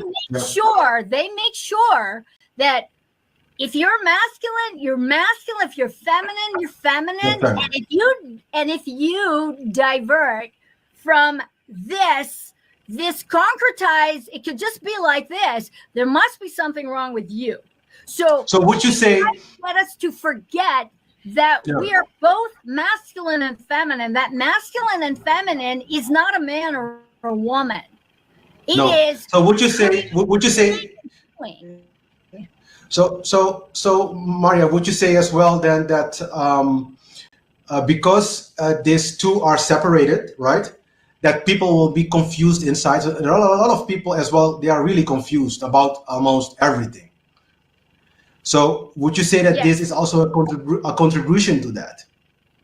What are your thoughts about that? Because Absolutely. They want us confused. Yes. Yeah. Yes. So yeah, because if you are confused, start of mind control. That's the start of it. Yeah. So because they want you the moment that we are conceived. Yeah. So what would you say? So tell us a little bit, because your talk, you were. Yeah. So you were talking about in the beginning about the divine parts of the human of the humanity of the human species. So can you elaborate on that, because you're talking about the divine male and divine female? Because most of us, and especially if you're went to church and you grow up in a religious setting, you only thought about the male divinity, which is the Father, who is the giver of everything, basically. Right. And then they're not talking about because most religious are focusing on the male aspect, right? And before I would even say, from my studies, I understood that there were before only the feminine divine aspect were giving focus. But I think there is time that we bring both into focus. I think that, but talk a little bit about the divinity of the humanity, if you will. Absolutely. Religion is another form of mind control. It's a distortion. It's a distortion of unity consciousness. So unity consciousness is the Trinity. It's Mother, Father, Sacred Child, which is the union of the masculine, feminine. It's creation. We are here to move formless into form as men and women, regardless of our gender. We are here to move formless into form, which is why the integration of the masculine and feminine within each of us, and the way the matrix sets it up is that, oh, we're bad. If me as a woman, I'm too masculine, then I'm a ball-busting bitch, and I can't be trusted. Yeah. And if a man is in his feminine, he cries, he can't be trusted. You see, the distortion, we're here to create. And in the mate, you're either a victim or a perpetrator. Yeah, so because both of them is needed, right? So the masculine and the feminine side is needed. And one of the way we are still in the matrix is through these divisions. This is why we're talking about these things, guys. So this division causes us to stay in the matrix, because now you will have this Hegelian dialectic kind of dynamic. Polarization. Yes. The polarization, yeah. So this polarization has to stop. So the moment we start working together instead of separating together, the vaxxers and the anti-vaxxers, the vegan ones or the anti-vegan ones. Exactly. It's ridiculous. Yeah. So I just want. It is always left right. The thing is that we need to reach a balance. This is what we're talking about: bringing the divine feminine and bringing the divine masculine together. Yeah. I think once that is reached, humanity will start seeing an increase in our livelihood and lifespan. I think everything will start going forward. I'm just going to share this with you, Marja, and also the rest with the audience. I was talking to a friend last time, and I was telling him, listen, we're not even living 5% of our capacity. I believe that the human potential is way more. That is the reason why I'm doing these consciousness studies, because the potential of the human race is way beyond. We think that we really need this device called a mobile, or we think we need this thing called a computer. That I think, and I almost certainly can say that the studies are referring to me that the human species can reach way higher capacities that you cannot even imagine. Absolutely. So yeah, so thinking about like sending, we can, because our body itself is electric. A lot of people don't understand that. So because our brain is electric, everything is through an electric circuits is going to be communicated with your body. So your body is an extension of your mind. So, and it's a receiver. So this is something that is connected to the higher consciousness. So through that receiver, I can send messages as well. So I don't have to have a mobile phone. The point is, we never develop these muscles. Let's call it that. We never develop these muscles. Integration. And in the Matrix, here's the thing. In the Matrix has humanity separated as either receivers or transmitters. Okay, the transmitters are usually the ones that are in charge. They're telling everybody what to do. The receivers are the ones that are like, they're frozen. They're frozen. In actuality, the awakened human is a receiver and a transmitter. The feminine and the masculine. Creation. This is the creation. Everything that we, the potential creative energy, the unseen is the masculine.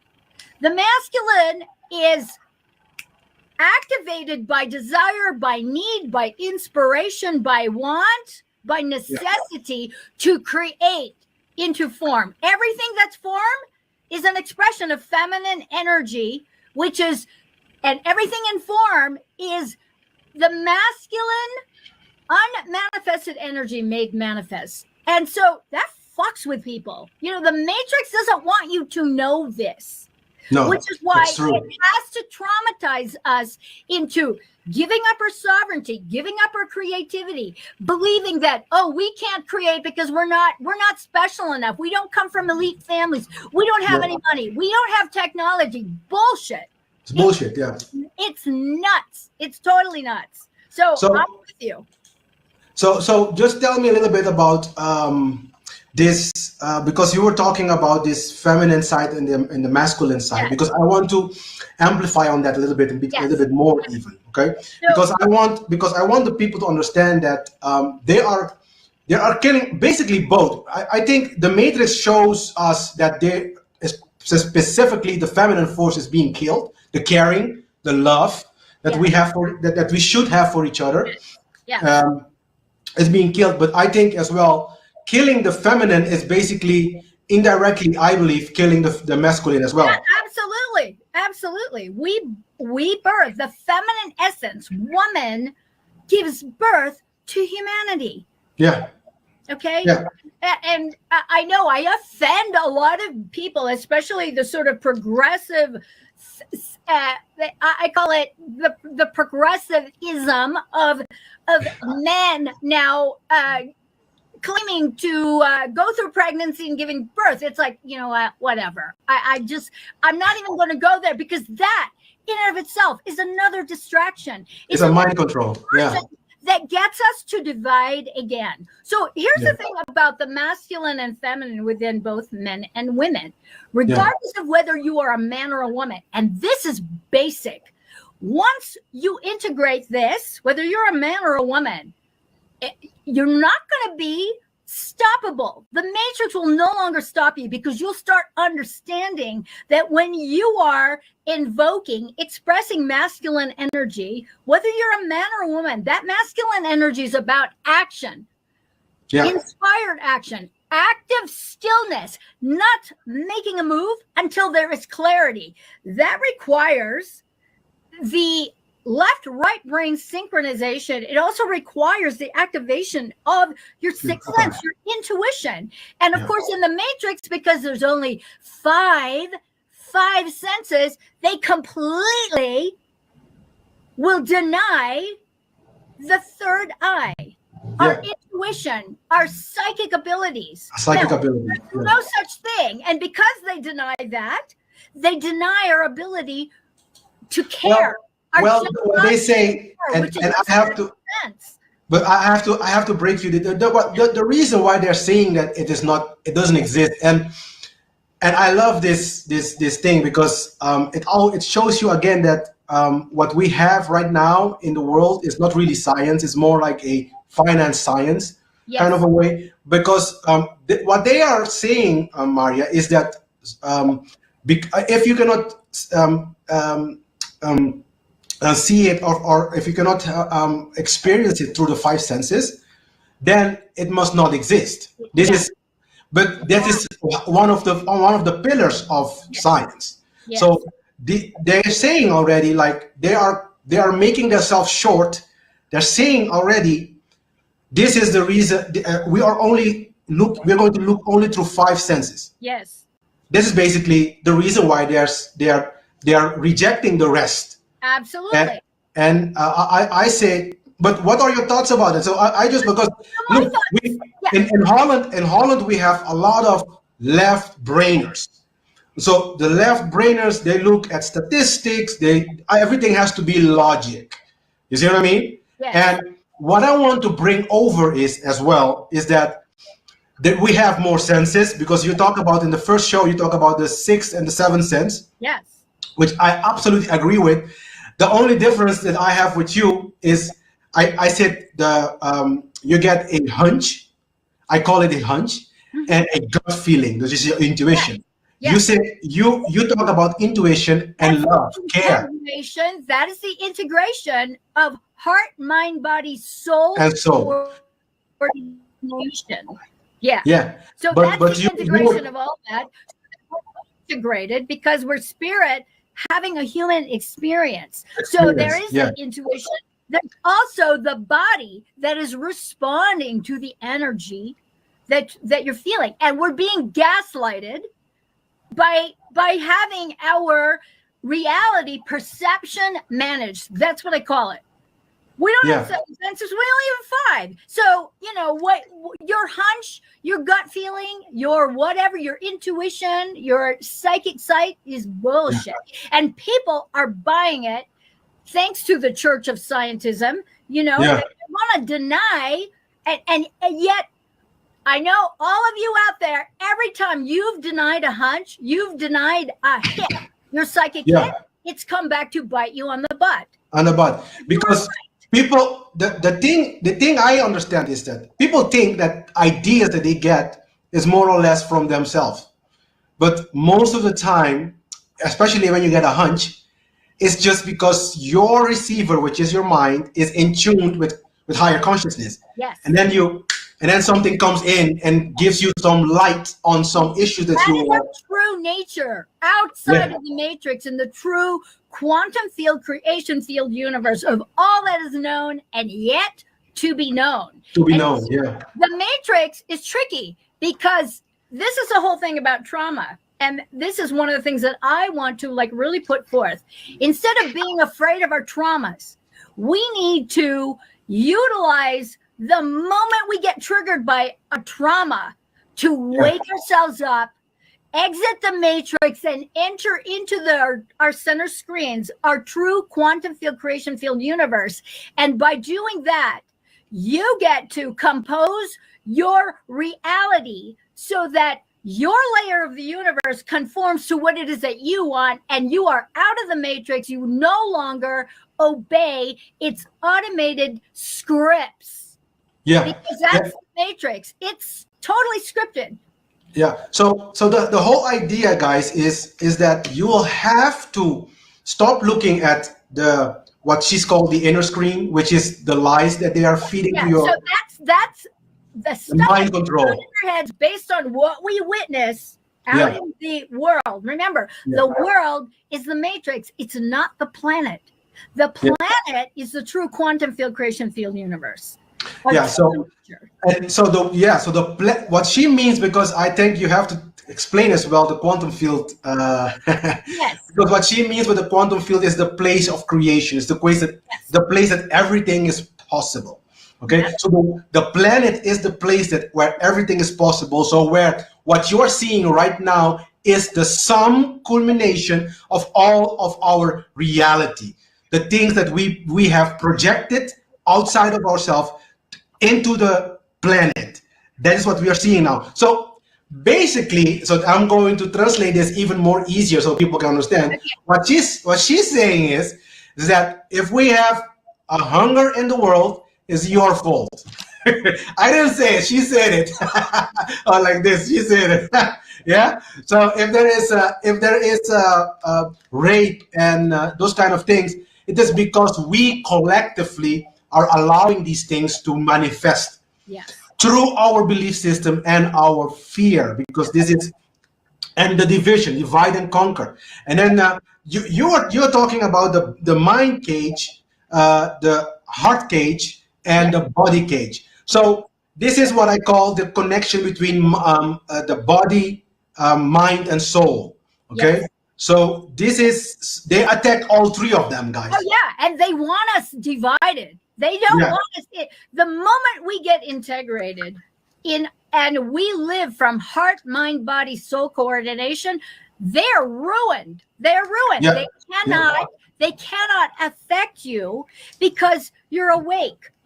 You're awake. Yeah. You realize that you are infinite loving awareness and consciousness having a human experience, and you are actually creating your reality on purpose based on the fact that you embody that you are here to create formless into form. You're not here to be in the matrix and follow their fucking rules. No. In fact, those are all kinds of methods. I call them the methods to get us all into this box. You know, we have to conform to this box of things that, you know, the culture determined a box, the religion determined a box, politics determined a box. We really need to get out of these boxes, because we are also individual expressions of the unity of divinity, which is the masculine and the feminine force. So we need to get out of these boxes, right? I love how you explaining this, because so we can be very clear about it. So just get out of these boxes and experience life, experience the planet, instead of following man-made rules that does not benefit none of us. In fact, the only thing that they're doing now is destroying the planet, because and then they are afraid of anarchy. Yes. They are afraid of anarchy, and they are destroying the planet. People are destroying the planet right now. Yeah. So it looks like humanity has forgotten who they are. So absolutely, yes, we have forgotten who we are. That is that amnesia that once we're born, you know, I remember as a little child, you know, getting yelled at and getting smacked around, like thinking, why is she doing this?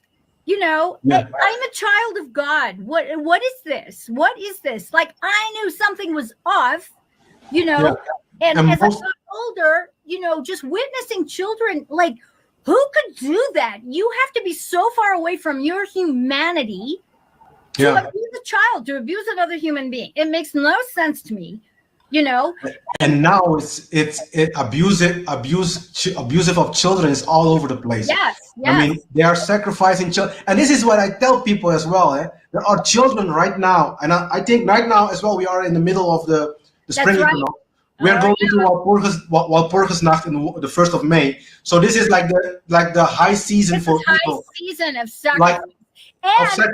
This shit has been going on for millennia. And I cannot fathom people still just doing nothing about it. So they are so asleep. Oh, as long as I can eat and have my bed.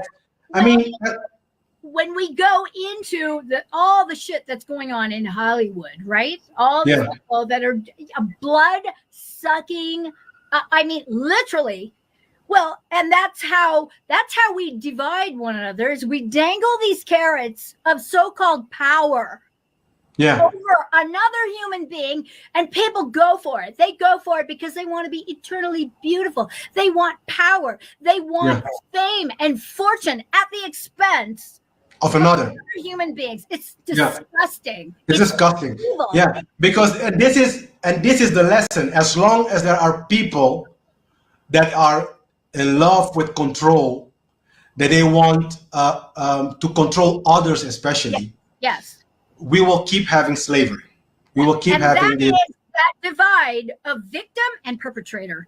A perpetrator. Yeah, that is one of the key main things is control. The matrix is control, and that is which keeps us as well in bondage. That is why, because when I talk to my audience, sometimes if I start saying like, oh, we have to remove religion and we have to remove governments and we have to remove all these institutions, people stop looking at my program. Yeah. Which I don't give a fuck, because I said always the truth still needs to be said.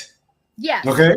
Well, So and the also, truth needs a voice. The truth needs a voice. That's the whole thing. yeah, And it doesn't have a voice. yeah, So we will have to give it a voice in massive. right. But these institutions are all about control. So as long as there is a need for control, there will be slavery. Yes. We will stay in the matrix, because the matrix are these mind created institutions. Yes. Because where is the government? Oh yeah, they say in Den Haag, which is the place where the government is in Holland, not in Amsterdam, by the way. So it's in The Hague. Okay. So, but there are some people there, but where is the government? What is the government? It is something that we create in our mind. Some people come together and they sit down there and speak bullshit the whole time about how they're going to control us and give us rules and more rules. And this is also the paradox of the whole matter. We think we have a democracy and we need the government for freedom. But the government, per definition, brings more rules. Per definition, because they are there to create these fucking rules. Yeah, exactly. So how can you be free and having all these kind of boxes that you can have to operate? Yeah. I'm not saying, and to be very clear, I'm not saying that we should not have rules. I think we should have rules, but we should not have rulers. That should go. I agree. Yeah? I agree. Because the more rulers we have, yeah, by law, we don't need these rulers by law. And I know that will be people that will always say, yeah, but we will need a kind of government. Okay, so that means that the right side of the brain is not there yet. Yes. Yeah, the creative part, because the idea is that we will have collectively to think of something else that will benefit our reality, our growth in consciousness, and not this bullshit that we have right now. So just tell me a little bit about, because you were talking, Marja, about that we are all programmed as sex slaves. That's an interesting concept. Yes. So I just want you to tell us a little bit more about that.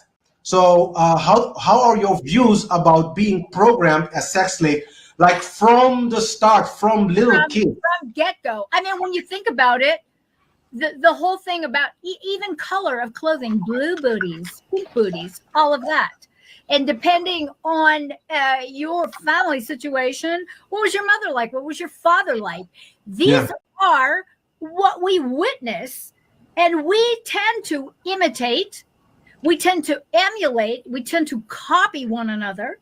Or if we're media driven, I know I grew up with a lot of television in the 60s and I was confused. I was like, well, you know what? I want to wear pearls. I want to wear pearls and a really pretty dress and, drink martinis when dad comes home, all that kind of stuff. It's bullshit. It's complete bullshit, because it doesn't allow for a true expression of who you are, whether you're a man or a woman. And we get very confused because we think it's supposed to be like this or like that, but yet we're like this, and it's completely different. And so, and I use the term sex slaves in a very broad term, because not all of us get kidnapped. A lot of us are not trafficked. We're not chained to a soiled bed.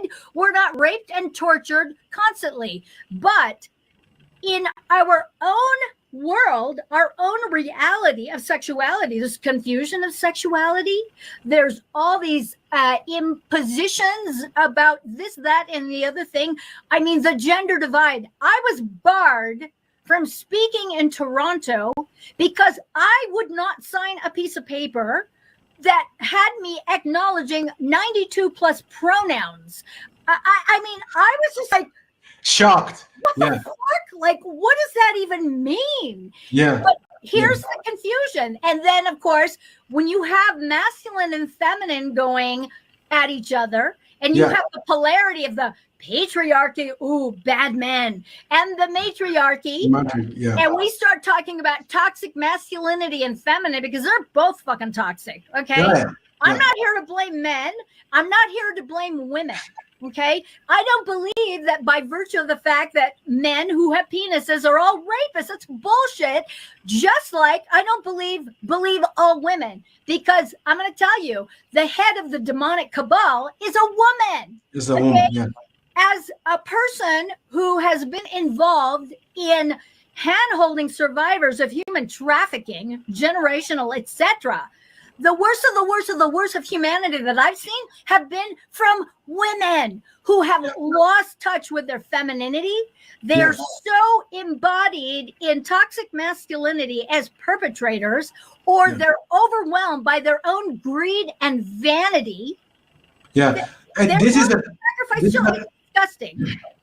There's an interesting point that you're mentioning, because I call myself a feminist, to be honest, because I am a very fervent believer in the idea that we can reach, humanity as a whole can reach salvation, let's call it that, let's use that term, through women. I'm a fervent believer of that, because I know that the women are being attacked. And I believe that the moment the women start gaining back their femininity, gaining back their position in creation, that the men have no other choice but to follow. Because I said always that the female influence the male. It is the water that can calm the fire. Yeah. Like fire is the masculine force and water is the feminine force. You cannot calm the fire with fire. Yeah, that's you have to calm it with water. Water is the perfect balancer.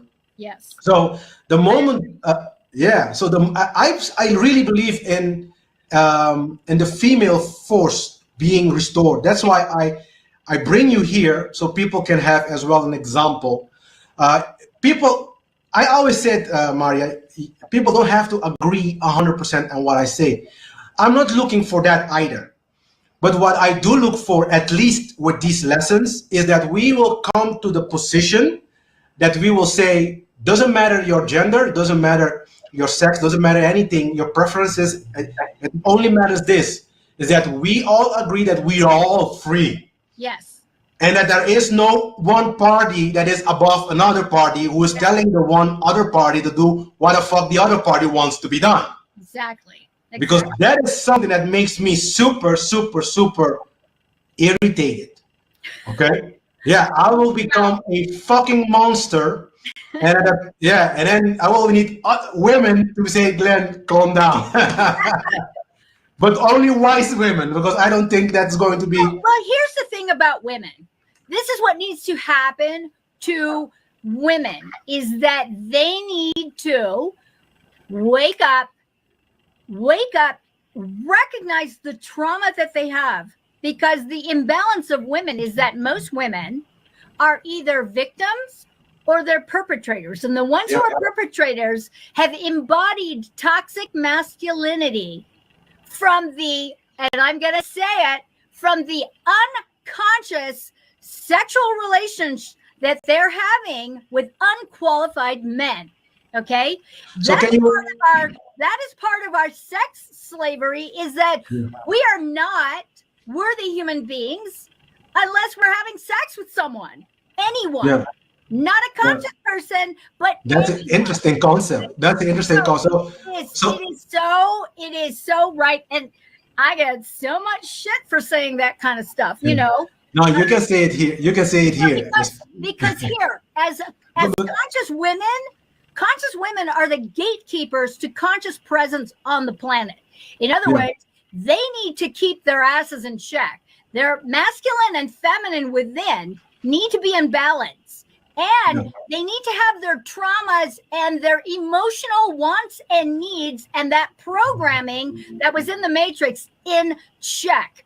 Because if a woman who's so-called empowered is pining over, she's not having sex with a man, and then she lowers herself when she's attracted to a man who is not qualified to be around her, let alone inside her body, that's the problem. Okay.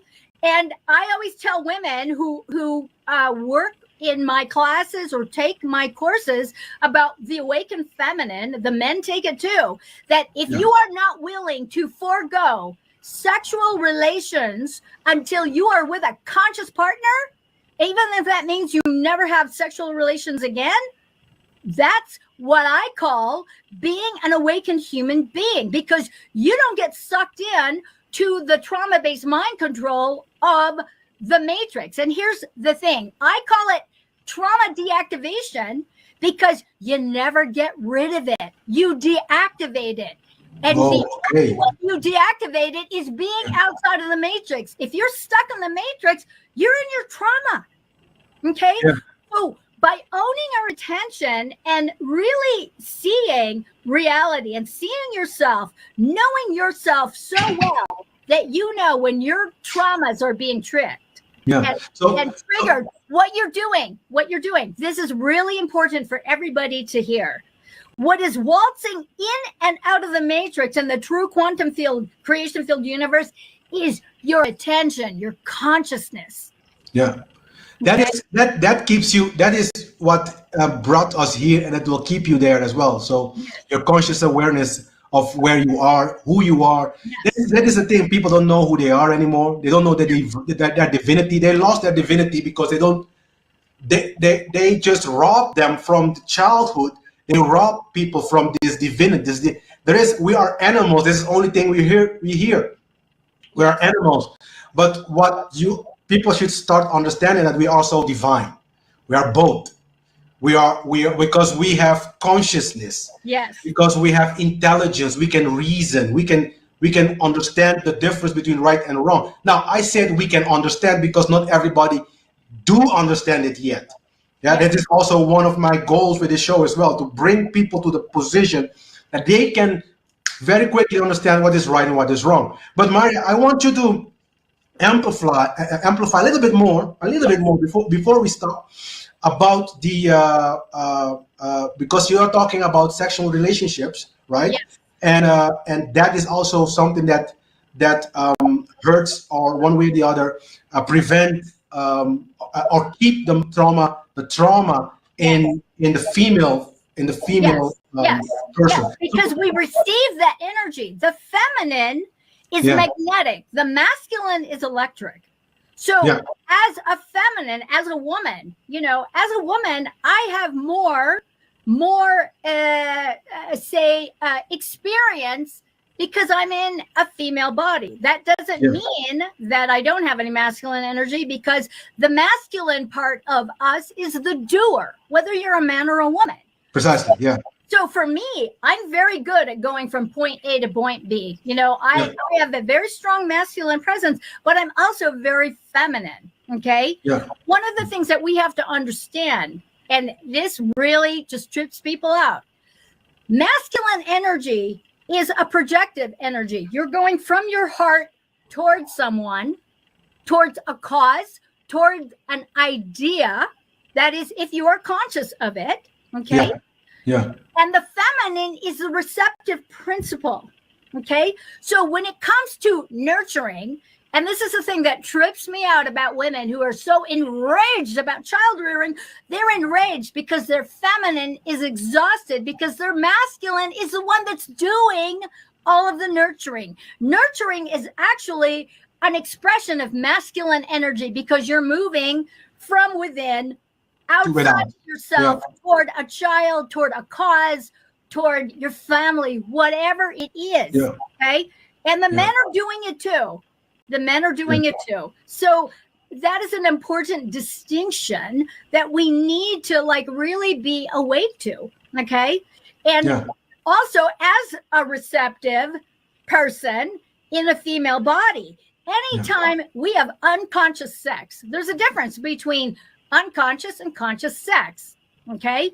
Yeah. Unconscious sex is a free-for-all. And we are being brainwashed by That is good. free sex and free love and sex positiveness that it's okay to fuck our brains out with whomever and however and with a bunch of people.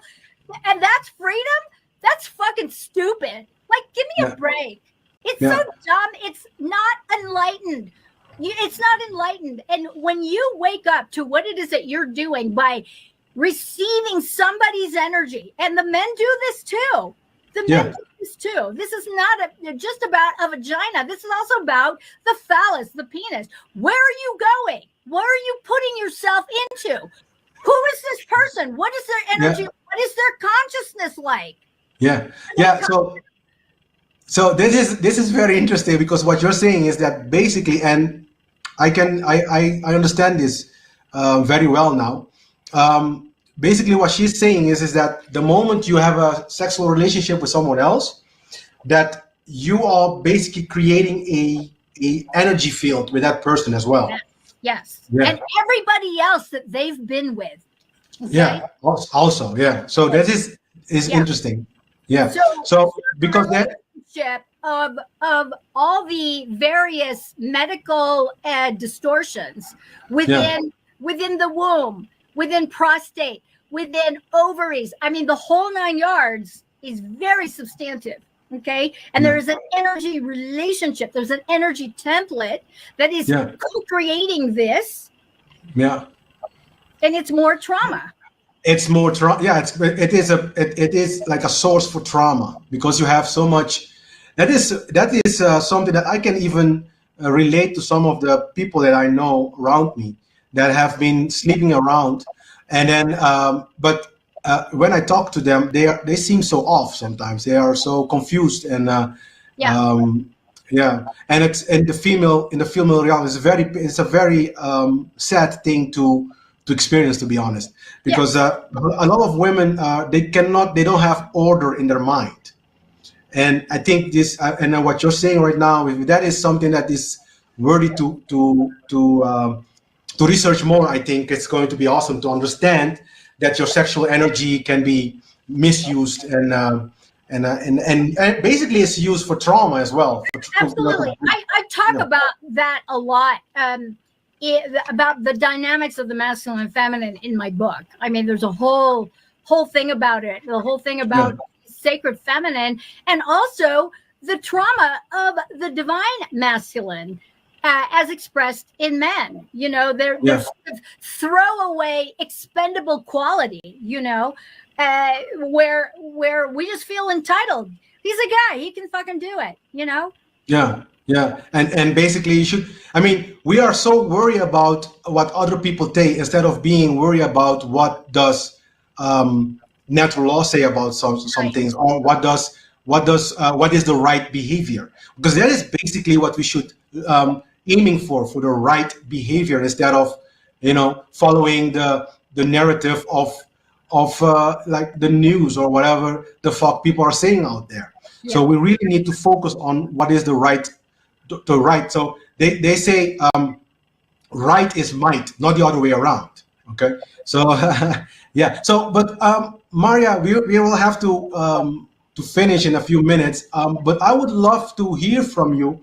What are like the self-inquiry exercises that we can do to start helping us getting out of the mind trauma-based mind control? Yes. So one of the things that I love to do is I love journaling.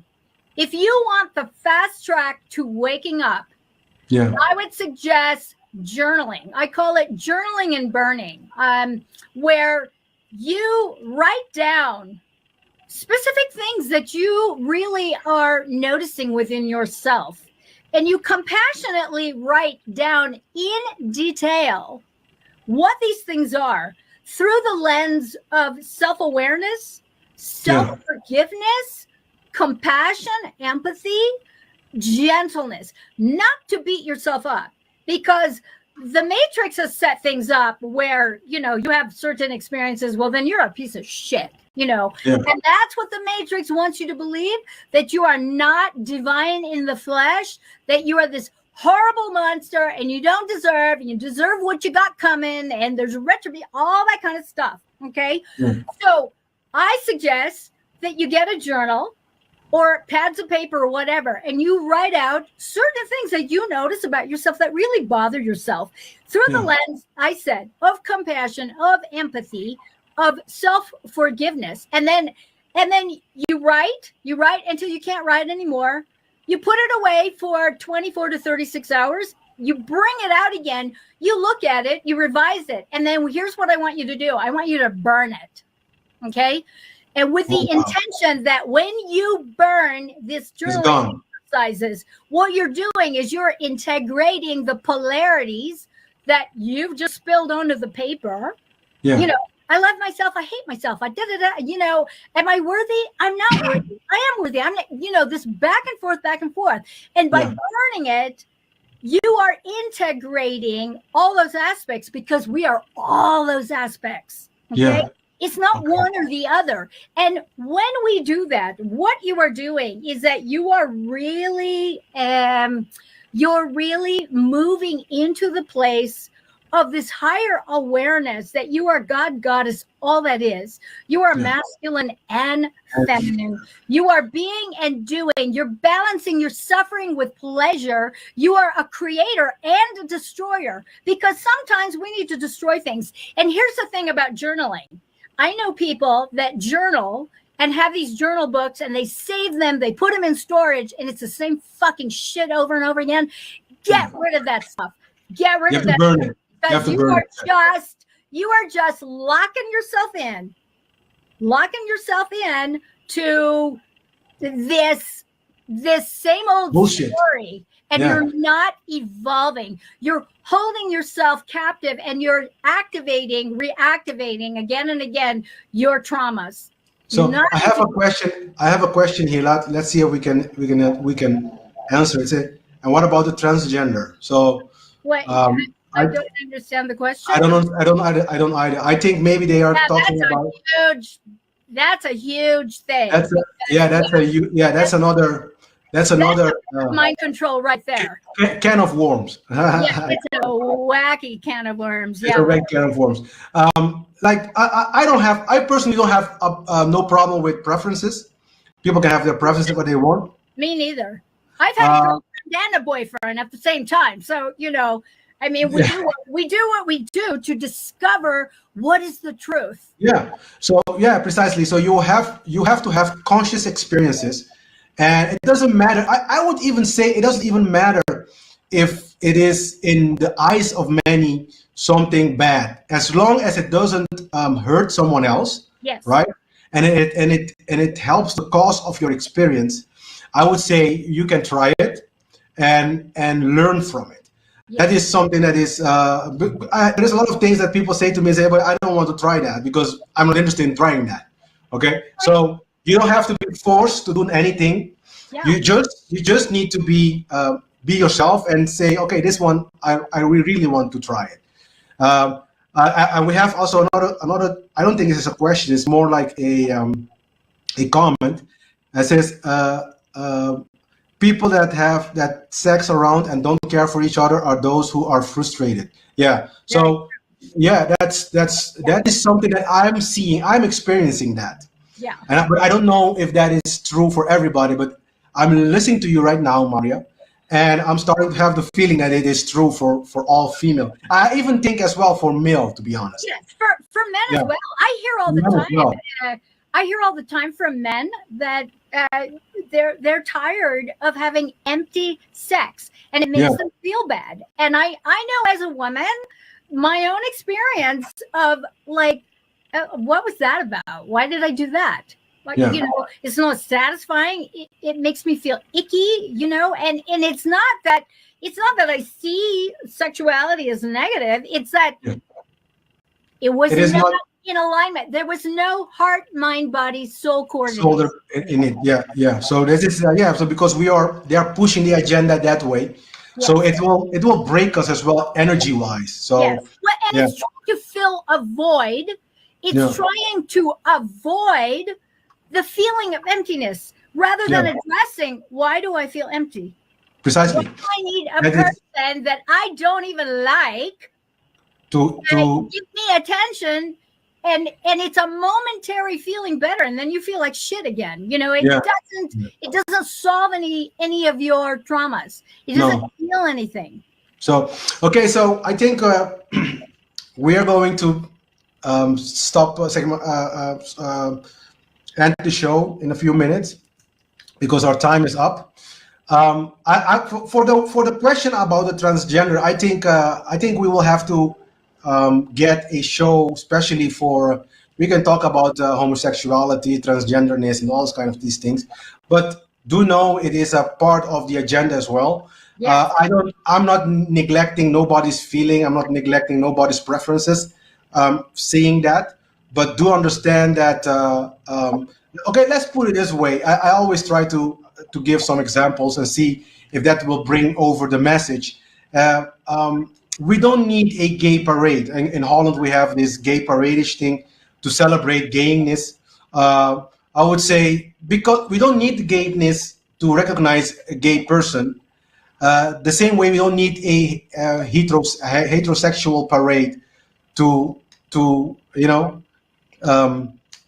to provide a place for the heteros in the community. We don't, and I know this sounds silly. You say, yeah, but you're not the ones that they how do you call it that they are targeting towards, or that they are killing or abusing. It is us. I get it, but do understand that in the totality of the matrix bullshit that we are experiencing, that not only the gays are getting targeted, everybody is getting targeted with all kinds of bullshit. The idea is to get out of it, get out of these thinking patterns, get out of these bullshit ideas, and start recognizing truth and give truth a chance. Because that's the thing as well. People hear the truth, and then even if the truth says, look, I'm going to make you free, but they still believe the shit, they still believe the garbage, and they still walk in garbage and act in ignorance. So I think that's all for today, guys. Thank you, Myra. Again, I'm honored every time you come. Next week, we're going to be talking about the third movie of The Matrix, which is Matrix Revolution, and it talks about how we can get out of the Matrix. And then we will have Marja again, and then Marja going to tell us how we can get out of the Matrix. So I'm very excited about that show as well, Marja. I'm going to tell you right now already. Thank you so much. I'm excited as well. Thank you for having me. Is there anything else you want to say to the audience before we go? I'm no longer on the Instagram. Oh yeah. So find me on YouTube, Love, Truth, and Beauty. That's my channel. Or my website, which is lovetruthandbeauty.com. That's my only website. So. Okay. Thank you. Okay, Evan. No worries. Thank you for being here. And also, I also want to say to the audience that there are like 4 imposters of Marja going around there on the internet. So this is the true Marja. This is me. Yeah, and then they are giving as well services in her name. So be careful out there. So she's doing something good. That's why they're copying her material, copying her. But guys, thank you for everything.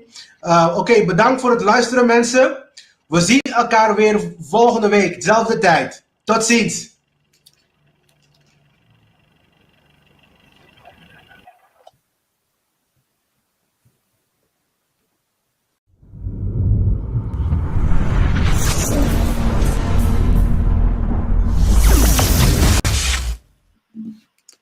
Don't go. Yeah, cheers. Wasim. Oh, hey, I got a cat. Hold on. This is like the second time it came around. What do we? Yo, I'm glad y'all like that. Wasim, I appreciate the comments. And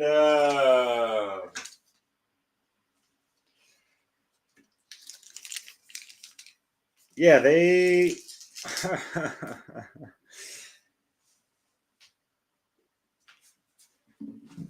what can I say? They're awesome. And let me catch up on your comments here. Sorry about that. Might have lagged on that. Some stuff creates soul ties. Yeah, soul is also a major essence in our nature. What is, yeah, soul. You take it to animism, like everything has a soul, that kind of stuff. Kitty. What do you mean? It's not my cat, otherwise I'd be like having him on my shoulder, trying to show him off and all that. Got these little treats for him. Anyways, happy Catter Day, which could be any day, right? So I hope that answers the question. Yeah, definitely. All right, cool. It's like 2:00 in the morning. Jeez,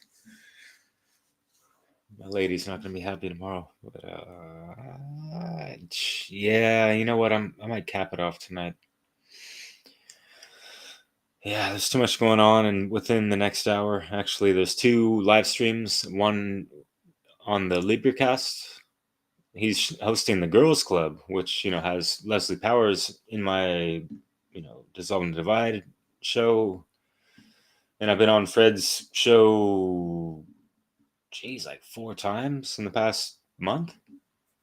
5. I've done like another video with him, and then we're doing some more French things. I've been meaning to upload that on my channel. Anyways, he's doing a live stream, and Chris Jansen's also doing a live stream with Leslie. Also, I mean, these are at least the one with Chris is pre-recorded. I think the Libercast does like live and direct type of live streams, and those are kind of cool. Which is what that's why I like the live streams. You can interact with people and ask questions. There you go. Yeah, Wasim, thank you again too, man. Appreciate that. And yeah. Try to do what I can and spread truthful messages across multiple lands. But yeah. Hey, money. All right.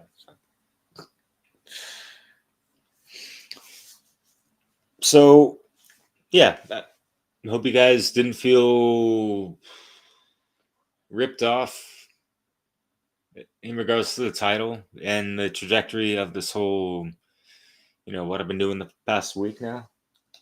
Hey, say hello. Take the food and run, huh? Damn. Won't even let me pet him. Usually he's cool. Sorry if you can't see anything. There's a cat that, is like a neighbor. Anyways. I got those cat whispering vibes, man. Watch out.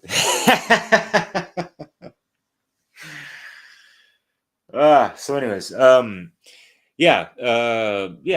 I had mentioned in the beginning, I really wanted to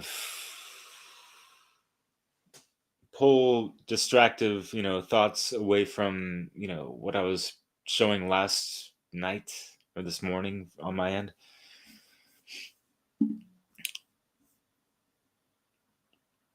Oh, word. You're from Lebanon. Fuck yeah, man. Yeah, appreciate it again. Yeah, you're all good, and you can, just watch whenever. Honestly, you should check out just, Mari West's page. This is website.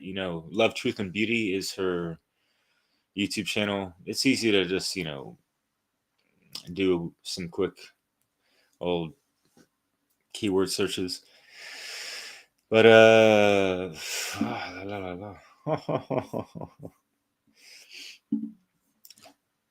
right, so this is real life shit where what the fuck is going on? There's like this invisible mosquito I keep seeing in my you thought it was some food, huh? All right, that's enough.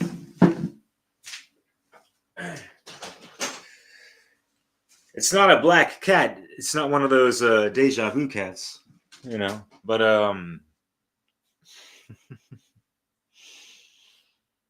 you know, we can tie in so much with the movie in real life, but how many people are actually just, you know, trying to be the one, at least within the movie or book, you know, in their life, you know, the book of their life, you know, being the author of the book of your life, right? Like what's going on in the daily chapters. And yeah, really like, you know, what Mario was talking about with, you know, the idea of journaling and, you know, and then burning it afterwards. And that is pretty much exactly how Sethicus Boza talks about stacking and burning in regards to doing, you know, daily alchemical shit. And yeah, he's the other pillar of, yeah, folks that have a lot of, or that I confide in, I guess, if you will, and have helped me on my wonderful spiritual journey and just being able to, yeah, understand myself so much more and relay that to others and understand my purpose to the fullest extent, and to have folks help me out and learning from them and being in contact with them, and it's astounding, you know, like straight up. So yeah, so him, Mario West, and Glenn Tramm, they're all in the One Great Work Network. You can check them out over there, onegreatworknetwork.com. Do I not have that up? Jeez, I don't. But you know, I showcase this on like my tap link in One Great Work Warriors, and even the nattylaw.com website that I got with Theo Lukes, because we're just trying to spread knowledge and cross pollinate and uh, collaborate and exemplify what is exactly great, right? Like that work that we all should be doing on a daily basis. It's just, you know, taking responsibility for our life and navigating, maneuvering through this matrix, right? And just trying to be more in touch and in harmony with nature, you know, and just Mother Earth, if you will, and all, you know, all. That's just, you know, for me, like, if I was just to, you know, give one sentence of advice in this day and age in regards to the Matrix, I'd just be like, especially, you know, Matrix, AI, all that shit, right? Transhumanism. Stay human. You know, that's basically it. Stay aligned to the divine. Stay connected to the heart. If you need me to, you know,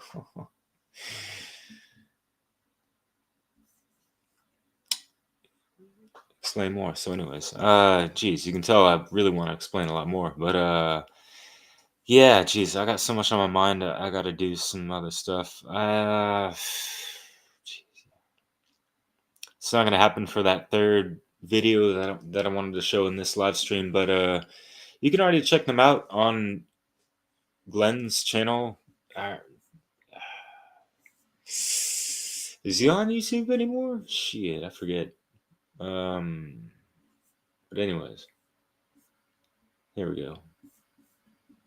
The One Great Work Experience, and again, you know, onegreatworknetwork.com. You can just, you know, scroll down and see all the content creators. You know, you can see, you know, Brandon Spencer and other familiar faces that I've been in collaboration with: Fred, Leslie, Sethicus, Marja, Mark Passio, like the head honcho of the whole shebang. If it wasn't for him, this never would have happened, and a lot of people on there probably would not have been putting out the type of work that they have.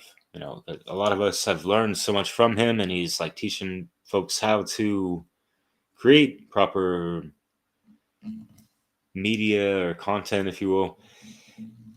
You see my eyes, I'm like, I'm still I'm still working with this word content, but I could be more content about just being involved with doing the great work. And that just starts with within yourself on a daily basis, and trying to do what's right, and staying aligned to the divine is not just a fucking catchphrase. I mean, I say that with a lot of meaning behind it, and experience of just always being mindful of the present moment, and not trying to, but really acting on uh, moral principles and eternal principles, hermetic principles, if you will. Like mindfulness, one time for the mind in this. So with the divine in this, but maybe y'all can rewind a bit, because I've done a lot of time and shit with mixing that type of wonderful music under such titles. But anyways, I'm not gonna smug my way out of here. Just hope y'all doing well, and just gain something from this. Marja is a straight up fucking OG teacher, whistleblower, uh, an actual like boots on the ground, helping people in real life, one-on-one type of mentorship, and all that stuff. And Glenn is a funky technician. He's got a lot of stuff going on. Excuse me. And he's, like I mentioned before, he's trying to construct a European network out here, and that's gonna be cool. So and that's I think I repeated myself enough.